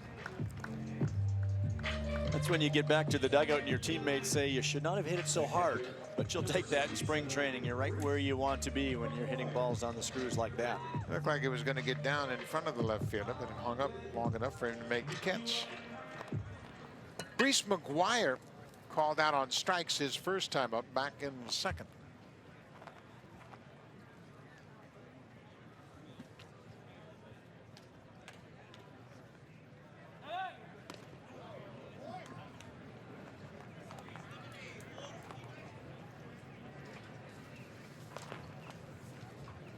In the bottom of the 5th, Blue Jays have just 2 hits.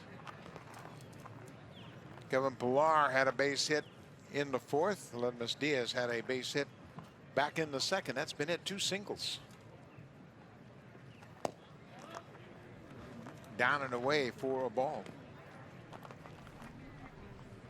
When you think about Reese McGuire, it seems as though he is targeted to play in AAA Buffalo. Sounds like the combination of Danny Jansen and Reese McGuire will spend time catching at Buffalo, and the other day they might be DHing, trying to get them as many at-bats as possible. But the Blue Jays are pretty stacked up in the minors with catching talent. Well, there's a lot of talk this offseason in terms of acquiring a backup catcher for Russ Martin, but with Luke Maile in camp and does a phenomenal job defensively, they're just looking for a little more offensively from Luke. But I think with Maile, Danny Jansen, if and when needed, Reese McGuire, if and when needed, you've got that depth. I think between the three of them, that can be your backup catcher. McGuire gets jammed and fouls it off. But you look at the depth chart for John Gibbons' Blue Jays. Russell Martin, of course, he is the guy they want to play about 110 games. Luke Maile is 27. He did a decent job behind the plate, but he didn't have much success with the bat. Danny Jansen really came on last year and played at 3 levels. A-ball, AA, and finished up in AAA Buffalo. And Reese McGuire, we mentioned his knee problems a year ago, but those were behind him. And then you get down even a little deeper in the organization. Last year, they had 3 catchers drafted in the 17 draft. Riley Adams, Hagen Downer, and Albert Mineo. And they are really, really deep in catching prospects in the minor leagues, something that you don't see very often. A ball and 2 strikes. McGuire stays alive. Danny Jansen was drafted in the 16th round in 2013, and it's been well documented. He wasn't much of a hitter, and then he thought, you know what, I'm having trouble reading the street signs, and he went and had his eyes checked, and things turned around dramatically with him at the plate. And a great season last year. I think Danny could be that guy if anything were to happen to Russ and you need somebody more on a full-time basis. Danny Jansen could be the one selected this year to fill that type of role. Yeah, that's really interesting. You make a great point, because if Russell Martin, say Russell gets dinged up and he's going to miss 2-3 days, Luke Maile's a perfect replacement for that situation. But if, God forbid, Russell had to go on a DL, then you might dip down to say, okay, Danny, you're going to do the majority of the catching now. I think the Blue Jays feel confident with his catching skills, and they're not really too concerned about his hitting at this point. The guy that most people are really high on is Max Pentecost, who has had 3 shoulder surgeries in his minor league career, but he looks good this spring. He will probably catch at AA. Popped in the air to left field. Brent's the left fielder, makes the catch. 2 away.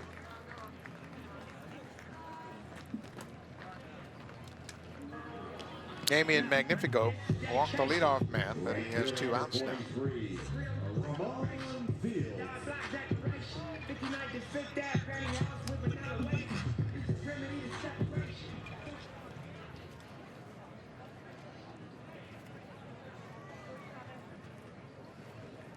Roman Fields called out on strikes his first time up.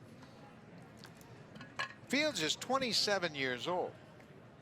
He was a late sign. In fact, had kind of given up on his hopes of playing professional baseball. Then get drafted out of college, and his former junior college coach was organizing a tournament, and he encouraged Fields to come and play on the team, and got a chance to play, had a good tournament, and the Blue Jays signed him.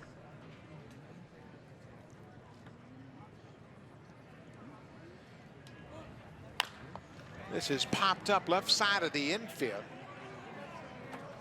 Kramer, the shortstop, backs up into the outfield, makes the catch, and a good inning for Damian Magnifico. We'll go to the 6th. Pittsburgh has a 5-0 lead over the Jays.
Defensively behind the plate, taking over for Reese McGuire.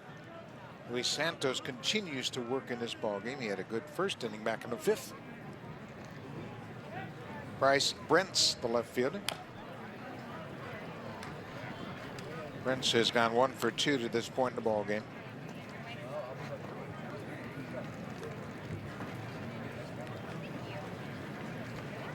Pirates scored a single run in the 1st and got back-to-back home runs that led to 4 runs in the 2nd.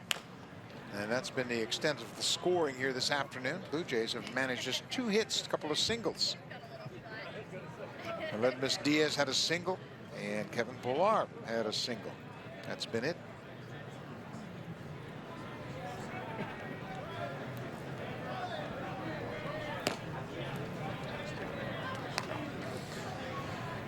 Joe, when you watch Reese McGuire, Danny Jansen, what do you look for to give you an idea whether or not there's some real upside there behind the plate first? First and foremost, I look for a quiet body when they're receiving. Watch the setup right here and now. You don't want to move a whole lot. I'm a big fan of staying quiet with the body. I know as a lot of umpires over the years, the ultimate compliment you get from an umpire is that they love working behind you, and it's usually because you're nice, quiet. Watch how his body stays quiet receiving. Now we got the swing and miss right there, but that's what you're looking for. Soft hands receiving the baseball. And you can see by that replay how much room Tom Hallion, the umpire, had to get a good look at the strike zone. Because Danny Jansen stayed low, he was quiet, he didn't move much. And Hallion had a good look. Austin Meadows goes after the first pitch and lifts a fly ball. Anthony Alford has come in to play right field. Roman Fields, the center fielder, came all the way in from center, called everybody off, and made the catch. Fields moved from right field to center field. Kevin Pillar is out of the game. Fields has got some good skills in the outfield. He was the most valuable player at AAA Buffalo last year. We mentioned he had 50 stolen bases for the season combined from AA and AAA.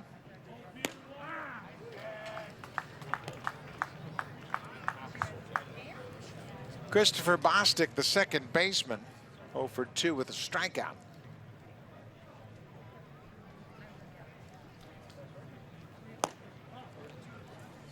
Talked about Danny Jansen and his eyesight. When he found out that he needed glasses, Buck, he'll wear prescription glasses when he catches, and of course down here in Florida they're sunglasses, but that has been a savior for him, and it's turned him around certainly as a hitter and thus his career.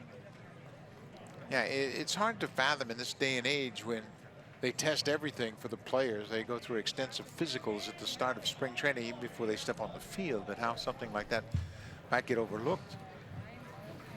And Danny himself is the one that took the initiative to have his eyes checked. And once he did, he realized he needed some correction.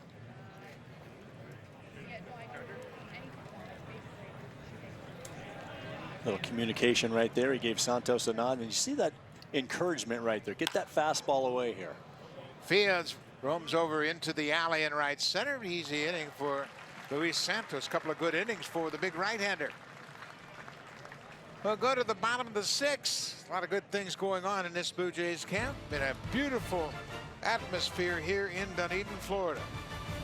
All right, fans, it's time for the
checking out.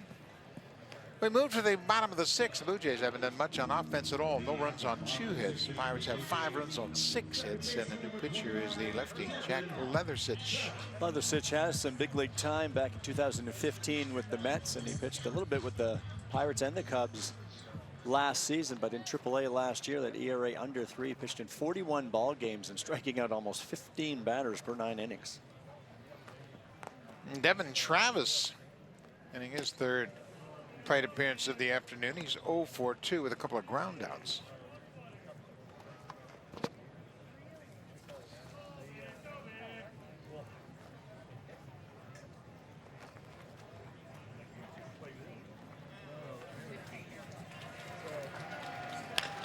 Pulled foul up past the bag at 3rd.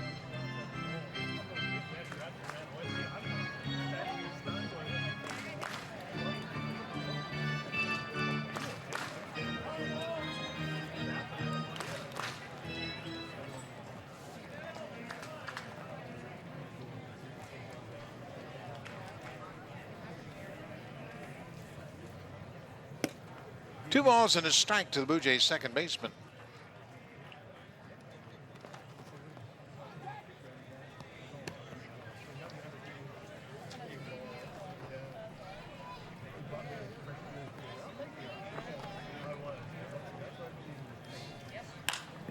Driven into center field. That's going to hang up as Brian Reynolds makes the play. He has taken over defensively in center field. The Pirates have made a host of defensive changes. Devin Travis lines out to center field to start the bottom of the 6th. Devin's gotten a lot of at-bats lately. In his 3 previous starts, he had 4 at-bats in each of those 3 games.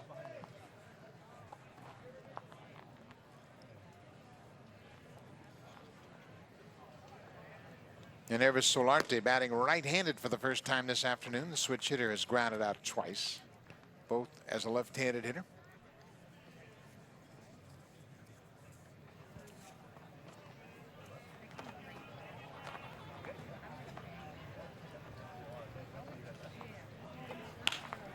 Pulled on the ground.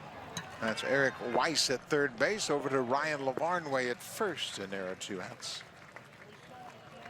5-3 on the ground out. 2 away for Anthony Alford, and will get his first at bat of the afternoon. Right fielder number 30, Anthony Alford.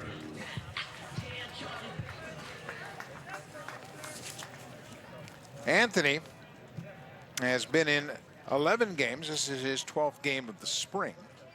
He's had a good spring with a .320 batting average. 3 doubles, 2 triples, a homer, and 5 RBIs. He checks his swing and takes a strike.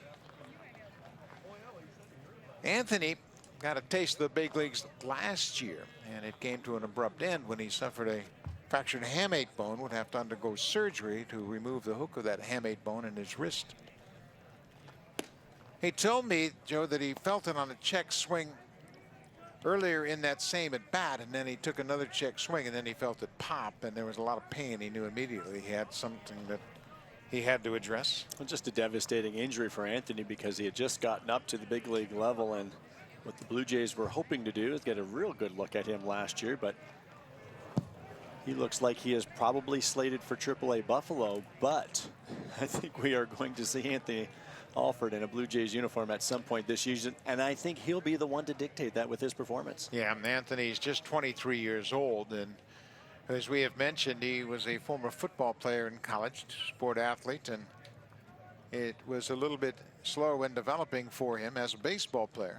But he decided to forego football, and we had him on the interview yesterday, and he was very forthright and said, you know, I'm glad I gave up football, and I think now he's 100% committed to playing baseball. He's got a terrific future.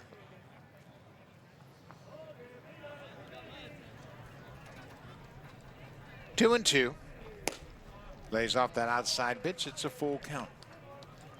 And there's an example right there where that experience helps. And he still needs more reps, I think, in the minor leagues. He'll probably be the first to admit that, because he was late starting as a baseball player, but not chasing that 2-2 pitch up and just off the plate. fouls that pitch off. Anthony hit a double in his final game last year in Milwaukee against the Brewers. That's when he injured that hamate bone and had to leave the game. Jason Leblebijian is standing on deck. He took over defensively at first base for Justin Smoke. Line drive into right field. That's going to drop for a base hit for Anthony Alford. For Anthony, that's his 9th hit of the spring.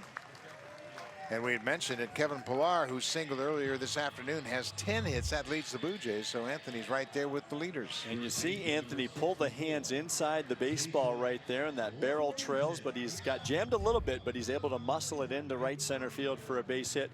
He has told me that's another thing that he tries to do. Many hitters will say they try to stay in the middle of the field, and it prevents you from getting those hands out away from you and coming around the baseball. Good swing path right there by Alford.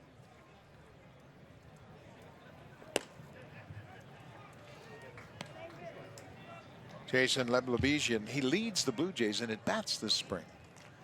He had a very interesting spring. Some of that has to do with the fact that Rowdy Tellez, another first baseman, has been away from the ball club and has since returned and been sent to the minor leagues. So a lot of those at-bats that would have gone to Tellez because he was away from the club out to California to take care of some family business went to Leblebijian.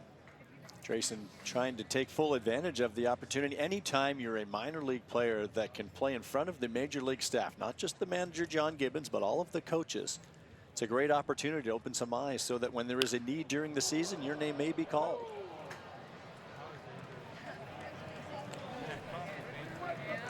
He's one of those guys that you look for. Multi-talented defensively, can play all over the field, including in the outfield. We've seen him at first and third. And he's well aware of the fact that there are a lot of scouts here in attendance, not only looking for younger players, but looking for pieces to get this time of the spring when they start to evaluate their own clubs. Bouncing ball to third. High hop. Weiss has it. That'll do it. A 1-out single and nothing more. We'll have a chance to catch up with Devin Travis when we come back to Dunedin. Stay tuned.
The lefty Matt Dermody. He'll start things off here in the 7th. Blue Jays trail 5-0, and we're pleased to be joined now by the Blue Jays second baseman Devin Travis. Devin, another good day for you. 3 more at bats, and you've been racking up the at bats of late.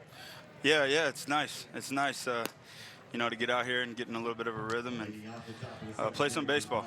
Beautiful weather. Devin, do you find this approach a little bit different or better for you, regardless of whether you're coming back from an injury, but to get 3 or 4 at-bats in the same game, how is that better than the 1 or 2 at-bat day? Oh, I love it. I love it. The more at-bats you get in spring training, you know, the better you're getting with your timing, and you have the opportunity to work on a lot of different things and a lot of different situations. So as many as I can get, I'll take. And a broken Matt Dribbler to the second baseman, Tim Lopes. And Devin, a couple of days ago, you were a little concerned about your stroke at the plate, and then you went home run in back-to-back games. Things must start to turn around for you a little bit, huh? Yeah, you know, it's the spring training roller coaster. The biggest battle is getting yourself to, feel comfortable every single day and feel like you have the same stroke going on, the same stance, and it all comes in time. You just got to trust the process, and Jake's great. He's a lot of fun to work with, and he tells me to keep going, and that's all I do. Devin, is it your idea or the training staff's idea to take this, I would call it an aggressive approach to your spring training games here by getting the multiple at-bats? Yeah, I was told from the get-go this is how it was going to be, and I like it. I like it, man. I want to play baseball. If I could be out there every single day, I would.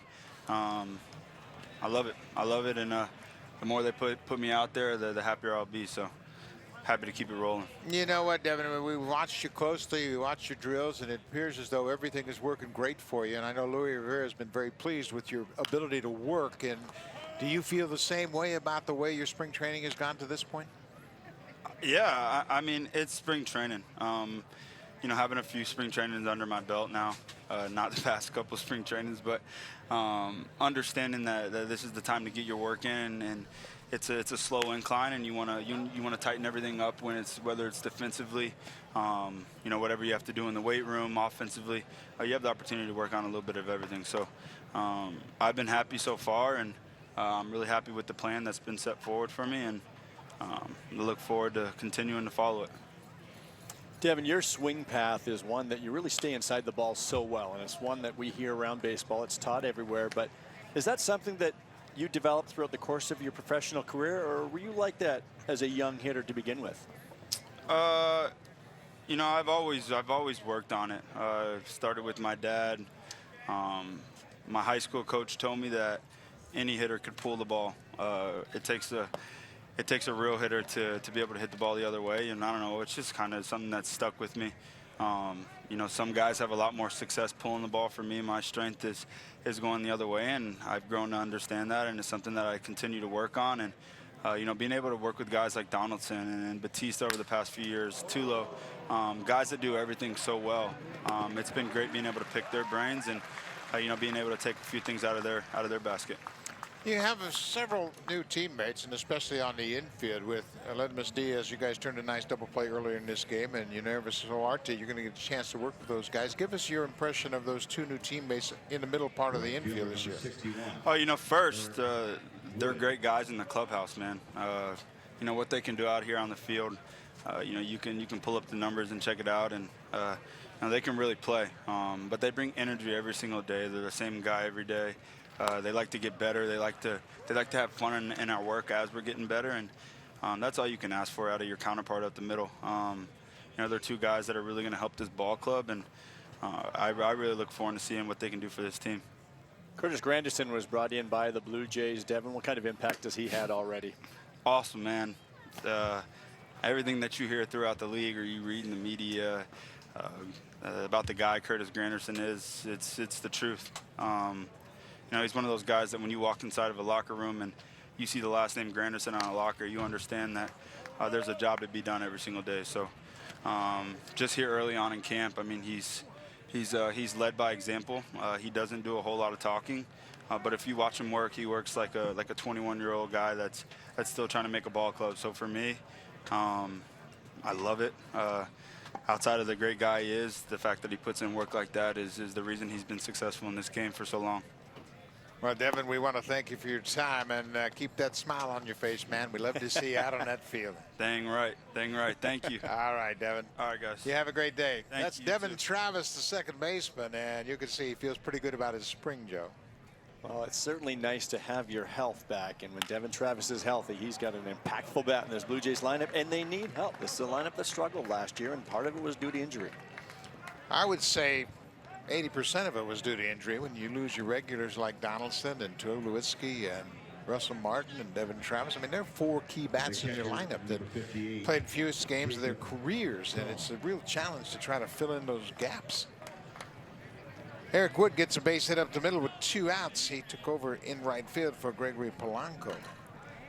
This is Jacob Stallings getting his first at bat. He took over behind the plate defensively.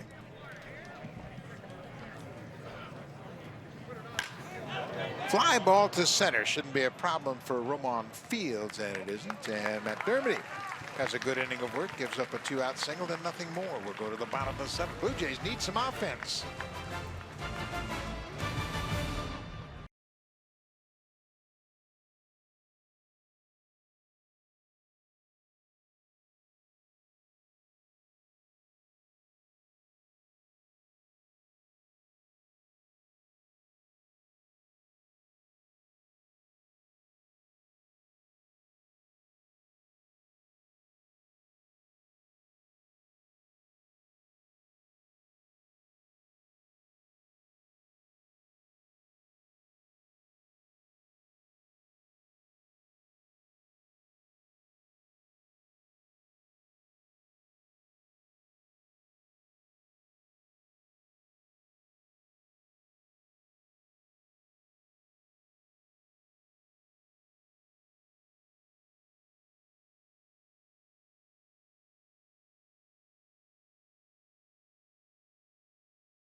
On 3 hits for the Jays.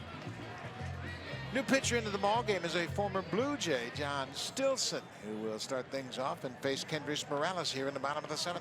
Stilson was a 3rd-round pick of the Blue Jays back in 2011 out of Texas A&M University. Split time between AA and AAA, mostly in Buffalo last year, and had a nice season. That ERA just over 3.5, but struck out almost a batter an inning. Allowed less than a hit an inning. Those are numbers you look at, and had a nice season. Now he's going to give it a go in a Pirates uni. Kendrys Morales, the DH this afternoon. Fouls that pitch off.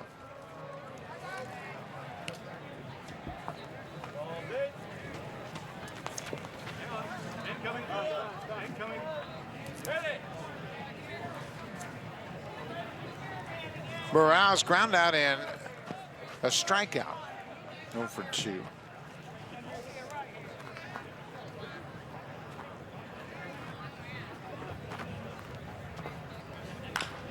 Pulled on the ground. They play him in the shift. As Morales grounds out, he's 0 for 3. Stilson gets the first out here in the bottom of the 7th.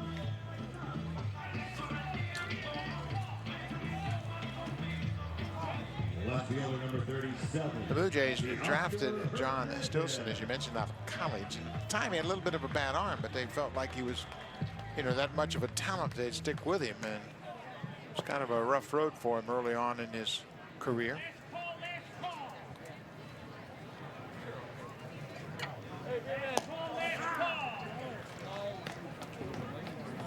Good first pitch breaking ball right there to Teoscar Hernandez. Got a lively fastball as well. Good combination.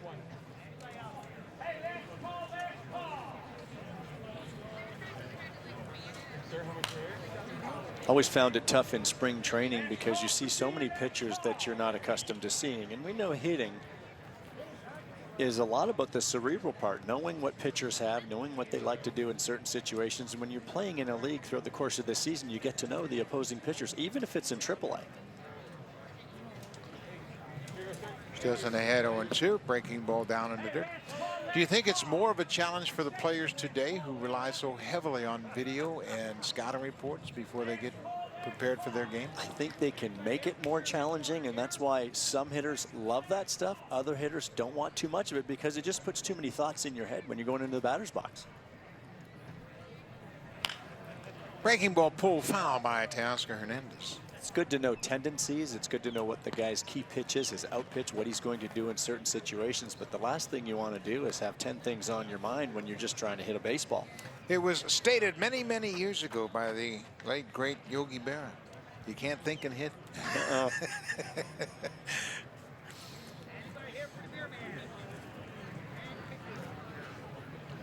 1-2 to Teoscar Hernandez. Now it's 2-2. You know, Joe, you have to make such quick decisions on take or swing, good pitch, not good pitch, and you start thinking about things. What's he going to throw me? Well, he threw me this last time. Well, you know, the scouting report says he never throws it on a 2-2 count. Then don't look for it. And when he does, you're going to be in trouble. But that's the problem, too. And I think, too, for hitters, you can look, and we talk about situational hitting all the time. If you're trying to get a runner in from third, you're looking for something that you can drive. There are situations that dictate your approach to the plate. But in terms of saying, oh, that ball away, you have to take the other way. The ball in, you have to pull. Well, no, it's very difficult to read a pitch coming to the plate that's going to take less than half of a second and react. You have to just react to the baseball. Ground ball pulled through the left side. That'll sneak through for a base hit. Teoscar Hernandez, good at bat. Hit the 3-2 sinking fastball past the shortstop. A hard hit ball by Teoscar, and he's going to have to do a little bit more of this. We've seen the pop in his bat, but that's a ball down and away a little bit, and he did come down and around it, but he stayed through that baseball a long time. And by staying through it, you keeping that bat through the hitting zone, and he was able to get the barrel to it to hit it that hard just to get it past the shortstop. Jonathan Davis takes over as a pinch runner as Teoscar Hernandez will finish up 1 for 3 on the afternoon. Check that, 1 for 2 with a walk. So he was on base all 3 times he came to the plate, reached on an error in the second, walked, leading off the 5th, and now has a 1-out single here in the 7th.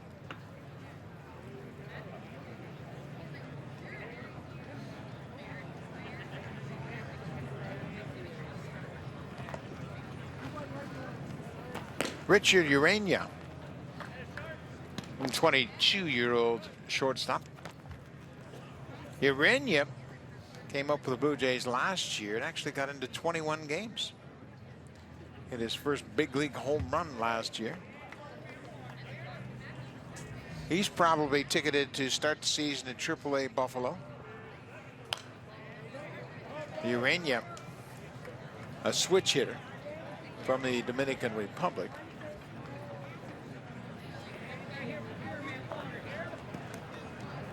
Hit a home run against the Tigers at Rogers Center last September 8th, his first big league home run.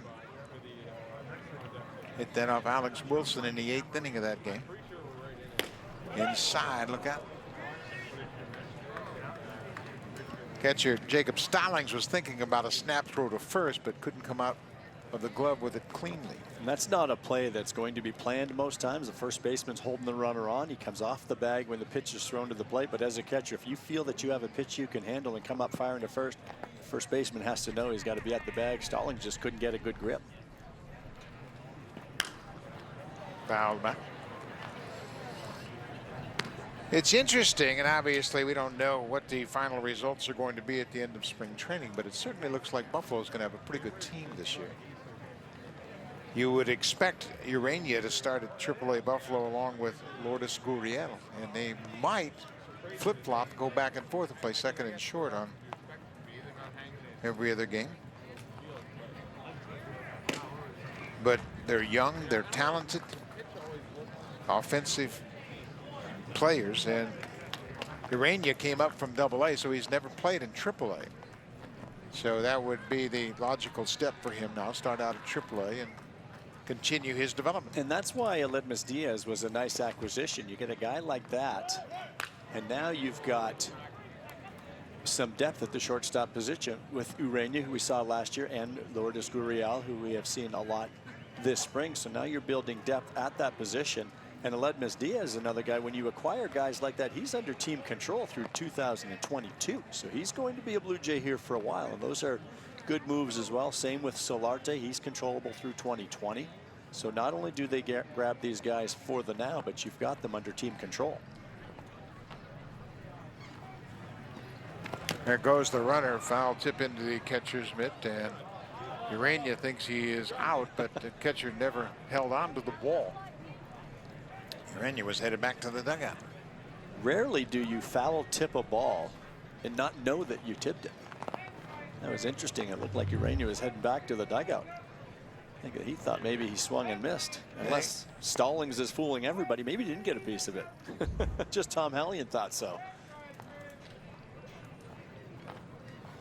There goes Davis, hit in the air into deep left center.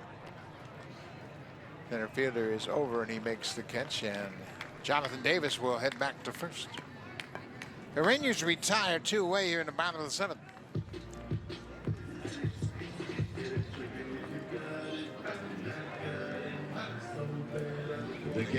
Blue Jays have won 5 straight spring training games, but they're going to have to come back from a 5-run deficit if they keep that string alive.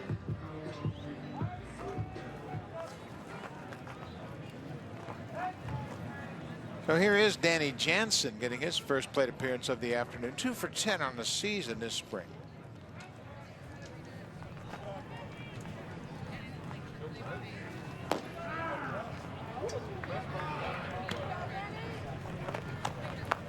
Jansen drafted out of high school in 2013. He won't turn 23 until the 15th of April.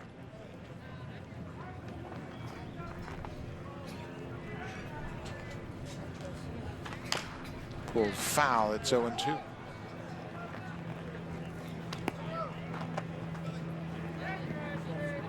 Jansen, last year we mentioned he started out his season in Dunedin. Played 31 games in Dunedin and hit a very robust 369 playing right here in this ballpark, Dunedin Stadium. Then he went to Double-A. He hit 291 in Double-A over the course of 52 games and finished up strong in Triple-A. Hit 328 in Triple-A with the Buffalo Bisons.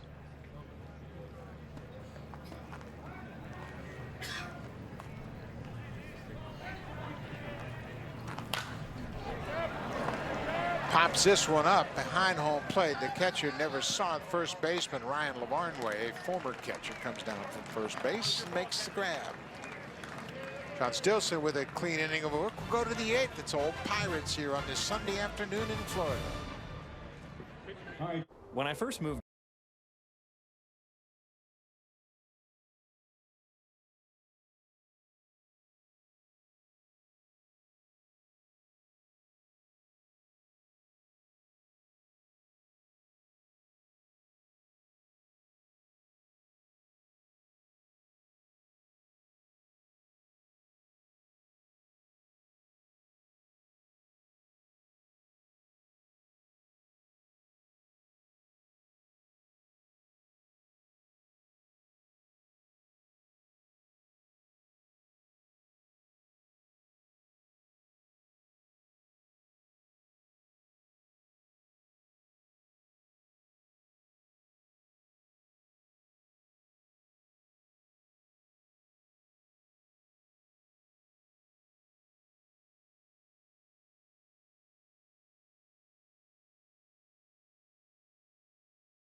hits as the Pirates have taken that 5-0 lead into the top of the 8th. Dick McGuire will come on as the Blue Jays continue to march out these young pitchers. McGuire, a former first-round pick of the Blue Jays, back in the Blue Jays organization after he signed in the offseason.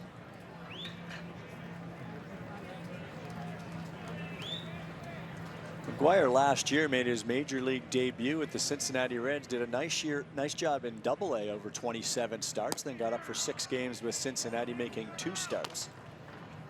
Blue Jays are hoping a reunion in a Blue Jays uniform might go well. You could see him help the big league club at some point this season. He was a #1 draft pick of the Blue Jays in 2010, the 11th pick overall out of Georgia Tech in Atlanta. Beck comes from Richmond, Virginia, and he's working to Ryan Lavarnway, who is playing first base. Lavarnway has time as a big league catcher.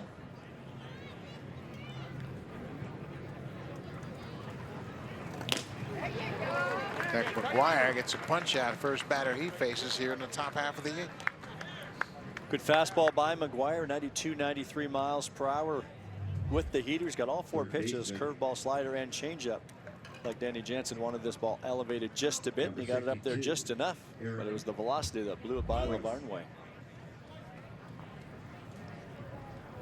Eric Weiss, the third baseman. Jose Osuna started at third base. Weiss took over defensively. McGuire delivers a first pitch strike. First plate appearance for Weiss. AAA numbers from a year ago.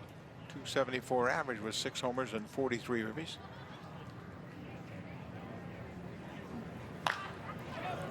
Off speed pitch lifted in the air to center. Urania going out, but Fields comes in, makes the grab. Center fielder makes the catch. It's 2 away.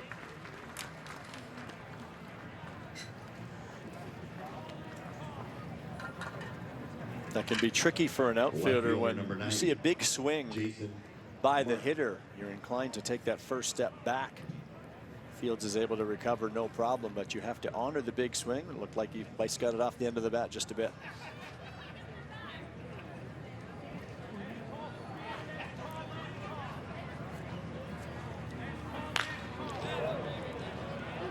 Jason Martin, who is now playing in center field, jumps on that first pitch. Beck McGuire's had quite a interesting career. He was purchased by the Oakland A's from the Blue Jays in July of 2014. And then in spring training 2015, he was released by the Athletics. The next day, he signed with the Dodgers in the minor leagues. And at the end of that season, he was a free agent. Then he's played with the St. Louis Cardinals in the minor leagues. And as Joe mentioned, finally got up to big leagues last year with Cincinnati.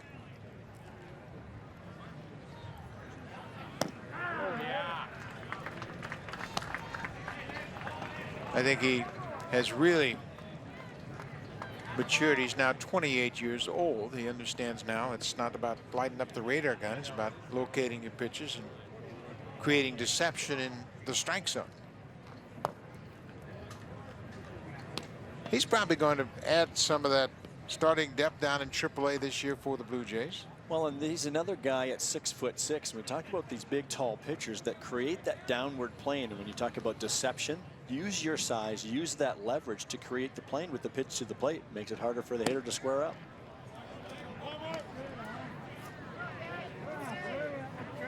You just never really know when things are going to click for pitchers. You change your delivery a little bit, you pick up a new pitch, you figure out how to throw a 2-seamer like John Axford and Al Albuquerque have done. New dimensions added to their repertoire. Foul ball. Bottom of the 8th inning. The Blue Jays are in a stretch of games where they have, I believe, 4 straight home games here in Dunedin. The Boston Red Sox will be here tomorrow to continue that run of home games. We will be back on the air next week, and we'll have the Canadian Junior National Baseball team here. They'll play on Saturday. Ground ball up the middle. That's a base hit for Jason Martin. And then the same Pittsburgh Pirates will have them again next Sunday on the 18th of March. That'll be our final broadcast from Florida this spring. They'll have 2 more broadcasts from Montreal. Those will be against the St. Louis Cardinals on the 26th and 27th of March as the Blue Jays end up their spring training schedule in Montreal.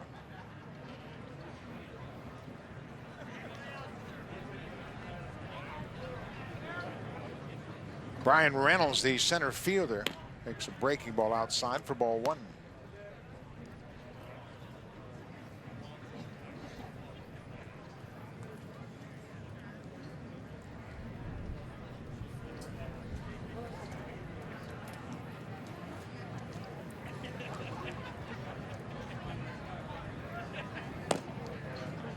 It's a fastball away for ball 2.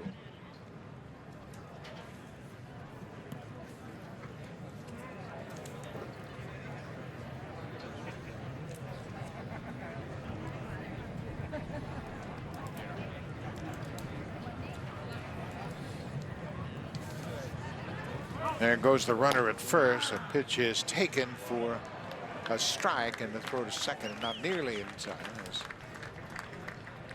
Ryan picks up a stolen base. Well, as a catcher, you can see sometimes through the corner of your eye that that runner gets a pretty good jump. So the runner got a good jump, and he's just got his head down going. But I think as a catcher, Danny Jansen may have rushed that throw a little bit. And it's just human nature to do that. And when you rush as a catcher, you speed up that body, but the arm just doesn't catch up. And that's usually where you leave it high into the second base side of that bag. Reynolds goes around. It's now 2 balls and 2 strikes. There are 2 outs here in the top half of the 8th inning. That's a statistic in baseball that you almost have to put an asterisk next to for catchers, their throwing out percentage, because so much of it is dependent on how the pitcher holds the runner on and his time to the plate. Popped up on the infield. John Birdie, the third baseman, shading his eyes, stays with it and makes a nice play. He started out in fair ground, went into foul territory. The ball took him back over fair territory, but that ends the inning for Deck McGuire. John Birdie, over from the minor league camp, gets an opportunity to show his skills and makes a nice play to end the top of the 8th.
Roman Fields cuts on the first pitch from Brett McKinney, new pitcher for the Pirates. McKinney, a non-roster invitee to camp with the Pirates. 27-year-old right-hander from Ohio State University. Spent last year at AAA Indianapolis. Pitched in 40 games out of the bullpen, made 1 start.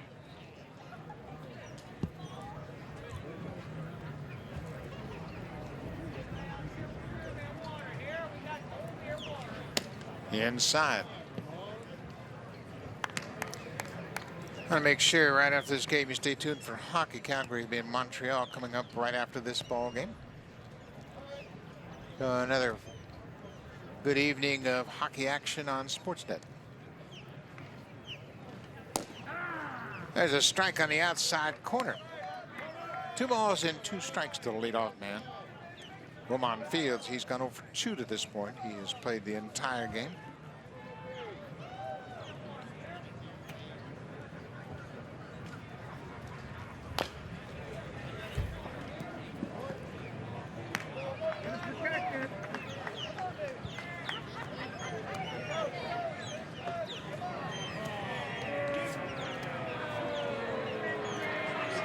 The Pirates started this game 5-9 for the spring. Blue Jays had an even record at 8-8.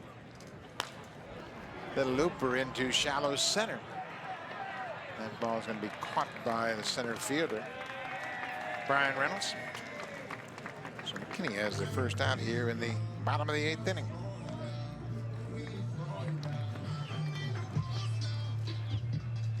Second baseman number 66, Tim Lopes. Tim Lopes will get his first at bat of the afternoon. Lopes took over at second base for Devin Travis. Travis started, went 0 for 3. Had a good afternoon. Got a chance to turn to double play. Had 3 more good at bats. Devin has 17 at bats for the spring. All spring last year, he had a total of just 13. Of course, he was coming back from an injury, and they were very cautious with him. But he looks good. I think things are going well for Devin this spring, and I think he's encouraged by the results to this point in the spring. Well, and so is John Gibbons. He knows that he needs a second baseman's bat in the lineup. We talked about the struggles of this lineup last season. You remember Devin got off to a slow start, but he really almost carried this team in the month of May, and that's what he can do at the top of the lineup. And we talk about where John Gibbons is going to use him. He could lead off. He could be in the 2-hole. I personally like Granderson maybe leading off, Travis in the 2-hole. And then you have Donaldson 3, and that may give him some more RBI opportunities. But again, nice problem to have. But I think the question right now is, can Curtis Granderson, when he is in there, be the leadoff man? Yeah, and Curtis has looked very good to this point in the spring as the leadoff hitter. Devin leading off today for the 5th time this spring, and the other games he has hit second. Tim Lopes draws the 1-out walk. John Birdie made that nice catch on the pop-up to end the top half of this inning. It's his first opportunity to swing the bat today.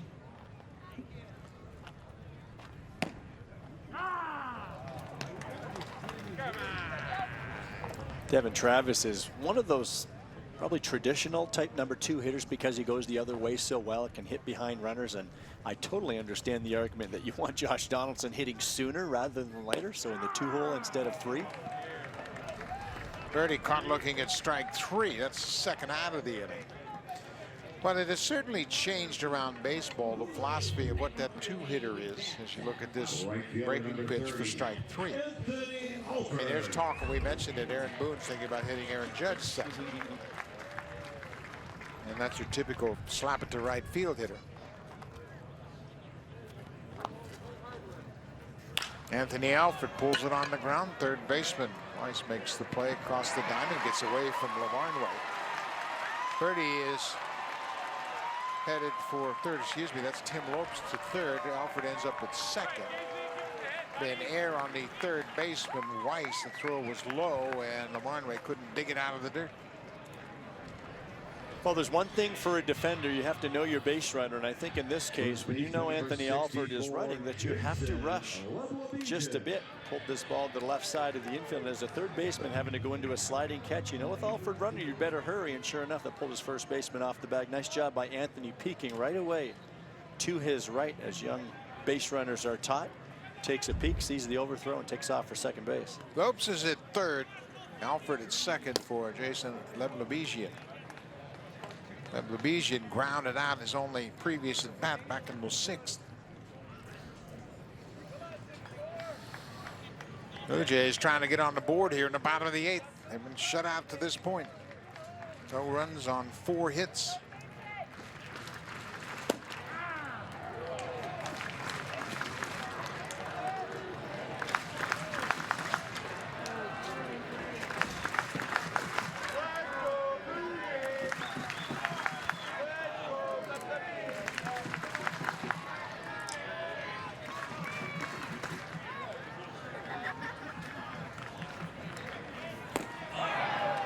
Levision strikes out. The Blue Jays strand runners at second and third will go to the ninth.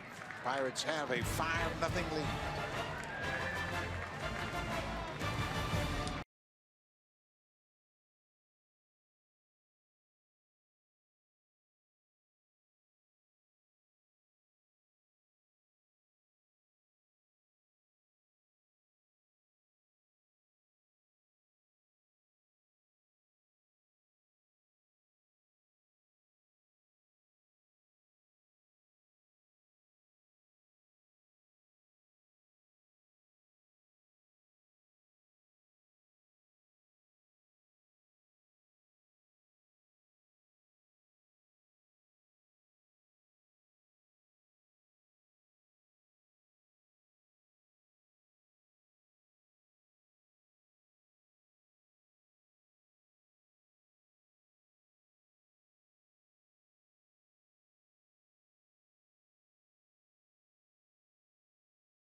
And there have been some key acquisitions all around the American League.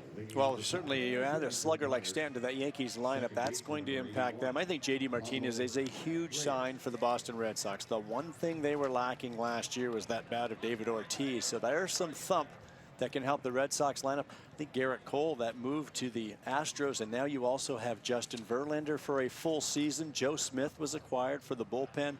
Houston arguably got better. Yeah, they World did. Series champions. And then what's going on with the Angels? I think they probably had the best offseason. The Angels are finally building a lineup with some hitters around one of the best in the game in Mike Trout. And with Ohtani, that's one thing, but Ian Kinsler, Zach Cozart, thought that was a nice piece too. From Cincinnati, they'll move him probably from short to third with Andrelton Simmons at shortstop. Justin Upton for the full season after the trade from Detroit.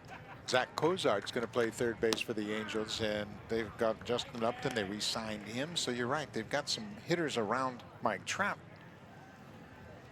Justin Schaefer is the new pitcher for the Blue Jays. Pablo Reyes, the second baseman, at play. But Shohei Ohtani's gotten off to a little bit of a slow start. He's 1 for 11. He's supposed to DH this afternoon out in Arizona. He has 3 walks, but he really hasn't done much either pitching or hitting. And you wonder, is this going to be too much of a challenge for a young player trying to get his feet on the ground in the big leagues? Reyes with a big swing. How about Lance Lynn signing with the Minnesota Twins? Then the Twins have signed 7 free agents in this offseason. Lynn signs a 1-year contract for $12 million. And it's a pretty interesting offseason for Minnesota. Now the rotation sets up something like this. Jose Barrios, Kyle Gibson, Jake Odorizzi, who they acquired in the offseason, Lance Lynn, and then there's a battle for that 5th spot, Phil Hughes. The Twins released Anibal Sanchez today.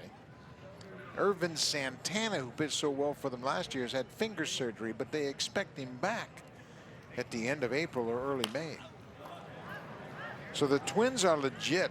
The 7 free agents they signed this offseason: Zach Duke, Addison Reed, Fernando Rodney, Michael Pineda, but he's coming back from Tommy John surgery, Anibal Sanchez, Logan Morrison, who figures to be the everyday DH, and then from time to time play first base and give Joe Mauer a break, and then Lance Lynn.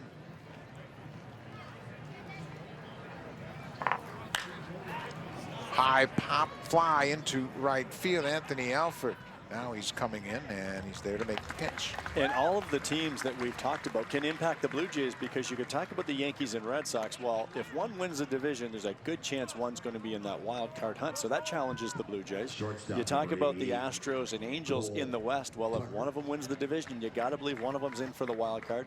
And then, of course, the Minnesota Twins probably going to challenge the Cleveland Indians in the Central. So it just really makes that wild card picture that much cloudier. And what do you think about the Seattle Mariners? They've made a lot of offseason additions, and whether or not they can have an impact in that postseason race as Tucker grounds out to the second baseman. Old Tucker, the shortstop, grounding out 4-3. So there are a lot of interesting things happening, and I think the second half of March is going to be as interesting as the entire offseason. Jake Arrieta has still not signed with anybody, and there have been rumors all spring long that the Phillies are making a pitch to sign Jake Arrieta, which would give them a veteran to anchor that very youthful pitching staff. The Phillies, I believe they went into this offseason with a committed payroll of $6 million, something ridiculous. They've got a lot of money to spend. And then you just look around at, you know, some of the free agents are still available, but they're starting to sign, and you see some guys now getting ready to move. Of course, the Blue Jays picked up a few interesting pieces of late, including signing Jaime Garcia on the 15th of February. But it's been a very, very different offseason, especially for the free agents.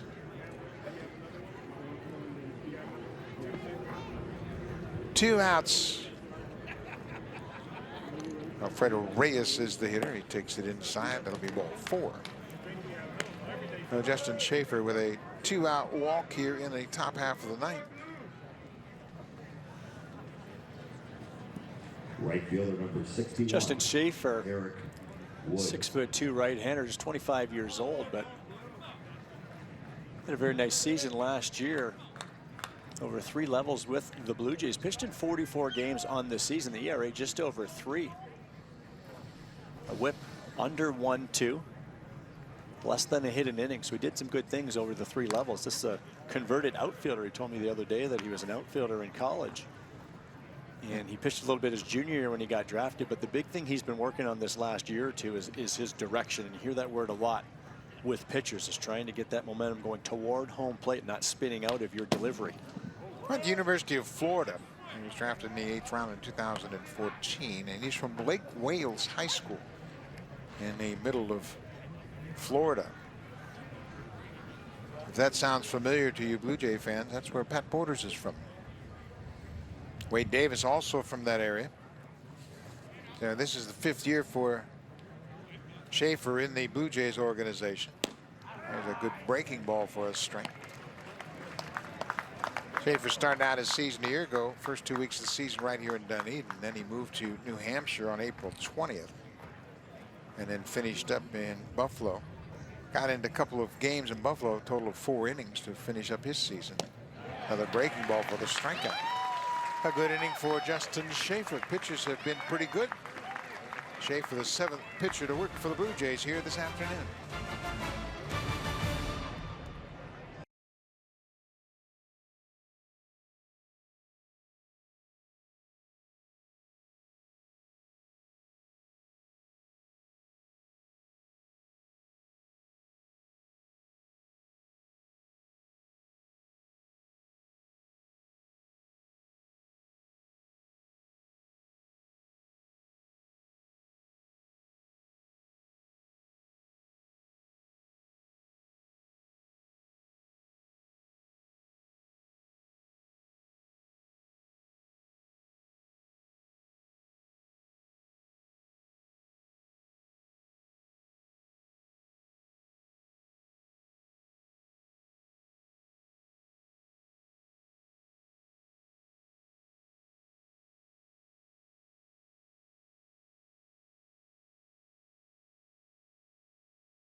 Of the late Roy Halladay is on that team, and Greg Hamilton hopes to pitch Halladay an inning next Saturday against his father's former team. That's a pretty awesome occurrence. Denzel Clark, another youngster on that team, a very interesting player. Ben Abram from Georgetown, Ontario, also one of the top prospects on that team. So they also have Noah Naylor, excuse me, and Noah is from Joan of Arc. And they're all going to be here next Saturday, so make sure you tune in. All the great young players across Canada. Max Pentecost, the pinch hitter, grounds out to the shortstop, the first out of the bottom of the ninth. A great opportunity for those young kids, not only to play for the junior national team, but to come here and play against the Toronto Blue Jays, and for it to be televised on Sportsnet. A lot of their families, if they're not here in Dunedin, they'll be able to watch at home on TV. And what a thrill, and what a great job Greg Hamilton has done with that Canadian junior national team, giving these kids opportunities to further their careers, whether it be the college route or the professional route. Greg Hamilton's done a terrific job. The consistency of developing these youngsters into potential draft eligible players, and he has had a great history and a great run of getting these young players a good foundation to build their baseball careers. Jonathan Davis hits it off the end of the bat. He grounds out to shortstop. And the big part of that too is allowing these kids to play against very tough competition. They come down here to Florida, they play against the professional teams, the rookie level professional players. They play in the international competitions on the international stage. What a great preparation that is for kids to move on to college or into the pro game. Richard Urania getting his second at bat of the afternoon. Blue Jays down to their final out, and this is popped in the air, and this should do it. The shortstop, Cole Tucker, lets it drop. He lost it in the sun. Urania gets a base hit. The outfielder came in from center, Brian Reynolds, and then the shortstop, Cole Tucker, goes out, but they lost it in the sun, and it fell safely in center field. Any hitter will take it, but you see the center fielder took a couple of big steps back initially, and this is what I talked about earlier. Oftentimes as an outfielder, you see the big swing from a hitter, so your first reaction is back instead of maybe freezing and reading that ball, but just did not give himself time to recover, and Urania will take the knock.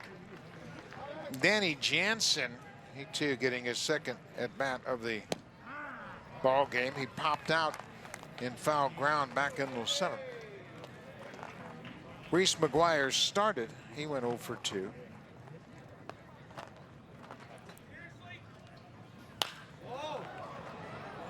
Down and away, and that's fouled into the seats down the right side.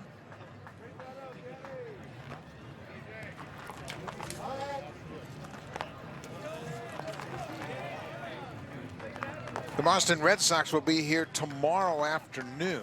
Blue Jays will wrap up a string of 4 straight home games here at Dunedin Stadium. That's pulled on the ground. Tucker has it across the diamond, and that's the ball game. The Pirates shut out the Blue Jays on just 5 hits. They win it 5-0. They got a couple of home runs way back in the second. That's all they needed. Back-to-back home runs by Frazier and Polanco. Most of the damage this afternoon. Most of the damage was done against Joe Biagini. Had a tough second inning, a 4-run Pirates second inning. Back-to-back home runs by Adam Frazier and Gregory Polanco as Biagini tries to continue to extend himself as a starting pitcher. Hit a little road bump here today, and we'll see how he can respond. Ben Hurdle's Pirates winning it here this afternoon. Thanks for watching. Stay tuned. We've got Canadian women's hockey coming up. Calgary at Montreal. Thanks for watching. We'll see you next weekend.